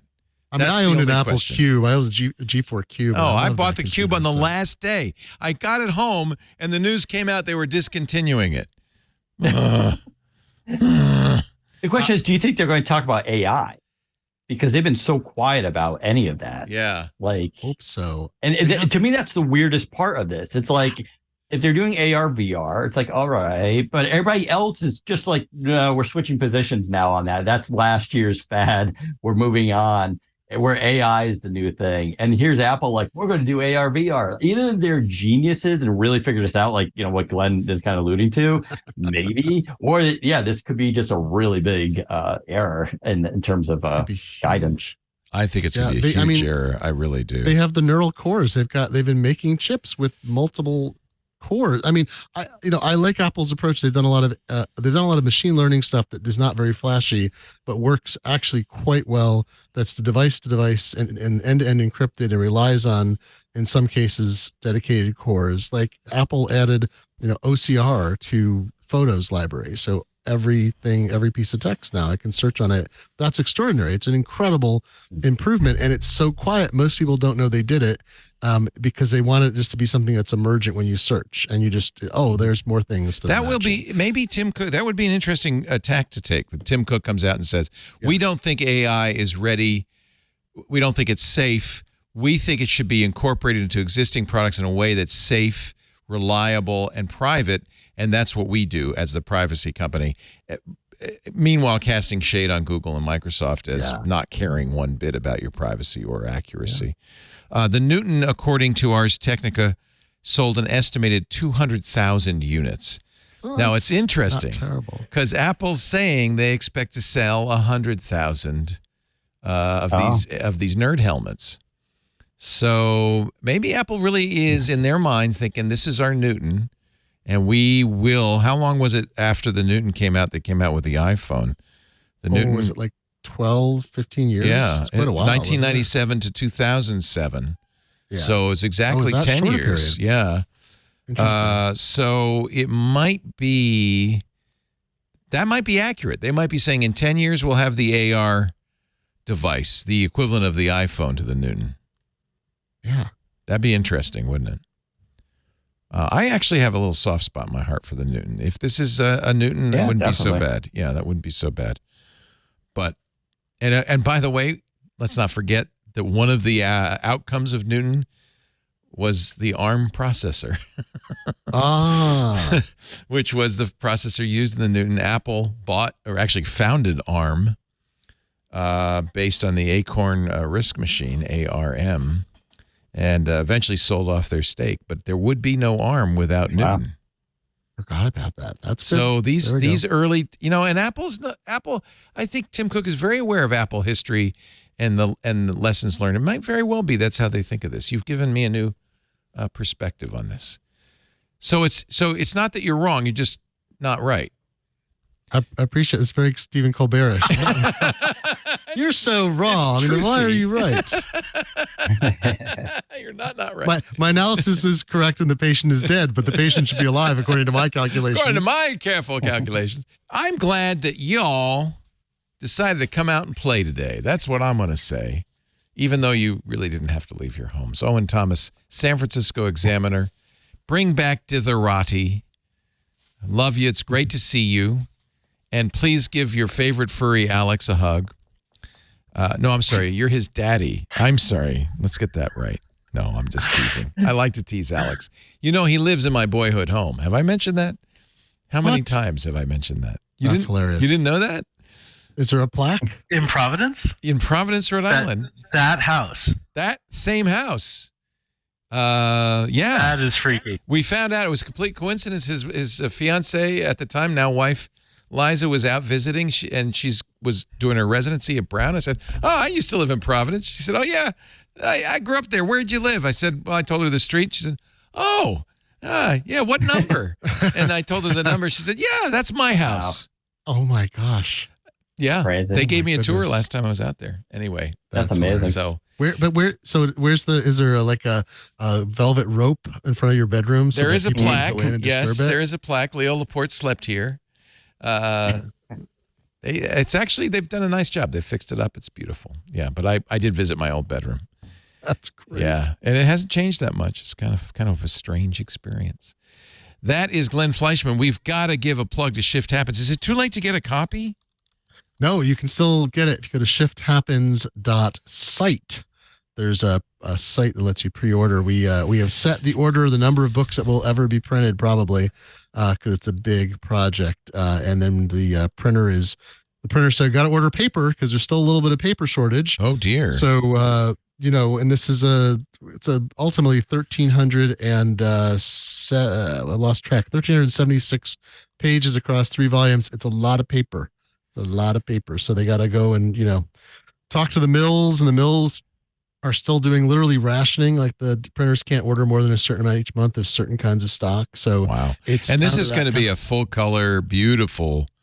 You're probably using really good paper, I would imagine. Hardcover, yeah. The paper is very nice paper. Spent a lot of time looking at papers. Let me tell you, a lot of work. But yeah, so we're going on. We got to go out and go on press. We'll be actually at the printers in Lewiston, Maine, in July, watching sheets come off, and every hour and a half for at least a week, maybe 2 weeks. We'll be there 16 hours a day as they bring sheets off and go, how do you like this sheet? We go, oh, looks okay. Or maybe you need to fix that. Color patch isn't perfect. Whatever. That's really awesome that you're doing that. I think that's really fantastic. It's going to be a lot of work, but it's going to be perfect. And if you give it, I mean, the printers are good. If you let them do it, they'll do it right. It's a very digital end-to-end process for analog things. Lots of color checking and so forth that happens all in line with the equipment, so they keep it on target. But still, this is a high touch book, as they say. So we're gonna touch it a lot. Are in New England, you should go visit the Museum of Printing on Saturday, July 8th. Glenn will be there along with Martian, Doug Wilson, the director of a film about linotype, and some guy named Jeff Jarvis. To talk about keyboards, typewriters, and the linotype. This will be. Yes. I want to just go and see the nerds that show up. To be honest with you, it'll be great. Look, I sometimes go to conventions. Ways Goose, they're called Ways Geese, old term, and hundreds of people go to like an old printing factory or a museum, and we all talk about printing or letterpress or type or whatever. It's a lot of fun. And it's your goal. Every field. It's your goal to devote your life to this subject. Yeah, it's kind of accidental, but I love it. And, I joked at one point I was collecting obsolete professions because I was trained as a typesetter in the 80s, and then I went into journalism. So, maybe historian might be, I don't know, have a little more staying power. We'll find out. I don't sure. So I didn't realize that. So because you'd been a typesetter, you kind of came to this honestly. Yeah, it was a high school job. And then when I was in college, I worked as a typesetter and always had kind of a interest in it. It's printing history is the history of how we communicate, right? And there's this whole, the 1800s, we went from being a low information society in some ways to a high because of improvements in printing allowed the rapid transformation of, news from what happened into newspapers. And it's an incredible thing. So I'm kind of studying aspects of that are very obscure. Awesome. ShiftHappens.site. I think the time to buy it, get this before it's out of print because it will be the one and only, and you will have something. Laser. What was that? I love that shot. That's a laser. Is a guy, one of the people who was responsible for the invention of the laser. He won a Nobel Prize for it. Also decided there should be a laser typo eraser, and he actually made a model, brought it on the air. It's Chandlo. I'm liking his name. He went on the air with Walter Cronkite and demoed it, and you just zap it because the ink would vaporize and the paper wouldn't get as hot. And he thought this could be miniaturized and just built into typewriters, and you hit it and go, wow. Sadly, the correcting selectric was invented instead. Yes. And Mike Nesmith's mom came along with whiteouts. Yes, very good. And then eventually computers, and you didn't use typewriter. Yeah. It's amazing. I mean, there's a technology that lasted 100 years and then just disappeared. It's over. Like buggy whips. Yeah, like buggy whips. Thank you, Glenn. Always great to see you. Thank you. Pleasure to be here. Glenn.fun is 2 N's in Glenn. GLENN.fun. Thank you, Daniel Rubino, editor-in-chief of Windows Central. Great coverage on Build. There was a lot more we didn't get to. Build was, I think, really interesting this year. And Microsoft's first time in a long time. Yeah, just fascinating. So I really appreciate you coming and filling us in on the best stuff. Thank you, Daniel, for being here. Thanks for having me. I appreciate it. And now I'm excited about that book. That book looks amazing. Isn't it beautiful? What a work of art you've created, Glenn. Incredible. I'm just a project manager. I give all credit to Marcin, who is the designer. He took a lot of the pictures in it. He found the photos. He, contacted people all over the world to take pictures of obscure typewriters and terminals. But it's about half photos. Also, one of the selling points. I'm gonna pick one up right now. I should have ordered it before. We've been talking about it all this time, and I just put it off. I'm Someday ready. a collector's item, possibly, because we're not going to print the thing again. It's a huge undertaking. It's so much work. I can see that. Yeah. Might not ever go back. Well, and I think we should have one in our studio. Honestly, I think that's a great piece of history. So, thank you for that. Ladies and gentlemen, we do Twit every Sunday afternoon. I'm glad you were here for this episode. You can watch us live if you want. The live stream is at live.twit.tv. There's audio and video. We get started around 2 p.m. Pacific, right after Ask the Tech Guys. And we end usually around 5 or 6 p.m. We're ending a little early tonight because this is the last episode of Succession. And I have to put on my dark suit, my funeral suit, and watch it. I'm very sad about that. Don't get me started. Anyway, we're glad you're here. 2 to 5 p.m. Pacific. That's 5 to 8 p.m. Eastern Time, 2100 UTC. After the fact, you can get on-demand versions of the show, ad-supported at twit.tv, our website. And when you're there, you'll see a link to YouTube. There's a YouTube channel devoted to This Week in Tech. You'll also see links to podcast players, so you can subscribe in them, and an RSS feed, because you can basically any podcast player, search for Twit, you'll find it right away. Subscribe to all our shows. We have a lot of great shows. Now, if you are a Club Twit member, don't forget you have your own feeds. Those are the ad-free versions of the feeds. When you subscribe to Club Twit, we send you an email with links to all the shows, the ad-free versions. We send you a Discord invite so you can join us in our Discord chat room. We send you information about the Twit Plus feed, which has shows we don't put out anywhere else, like Hands on Macintosh with Micah Sargent, Paul Thurrott's Hands on Windows. We brought back Scott Wilkinson's Home Theater Geeks. That's a wonderful show, This Week in Space, and on and on and on. So Club Twit members, $7 a month. It supports us. We appreciate it. If you can just take a little bit of money out of your Shift Happens funds and send that to us, we will be very glad to welcome you into the club. twit.tv/clubtwit. And we are very grateful to all of our Club Twit members for making this possible. That's it for This Week in Tech. Thank you, everybody, for joining us. We'll see you next time. Another Twit is in the can.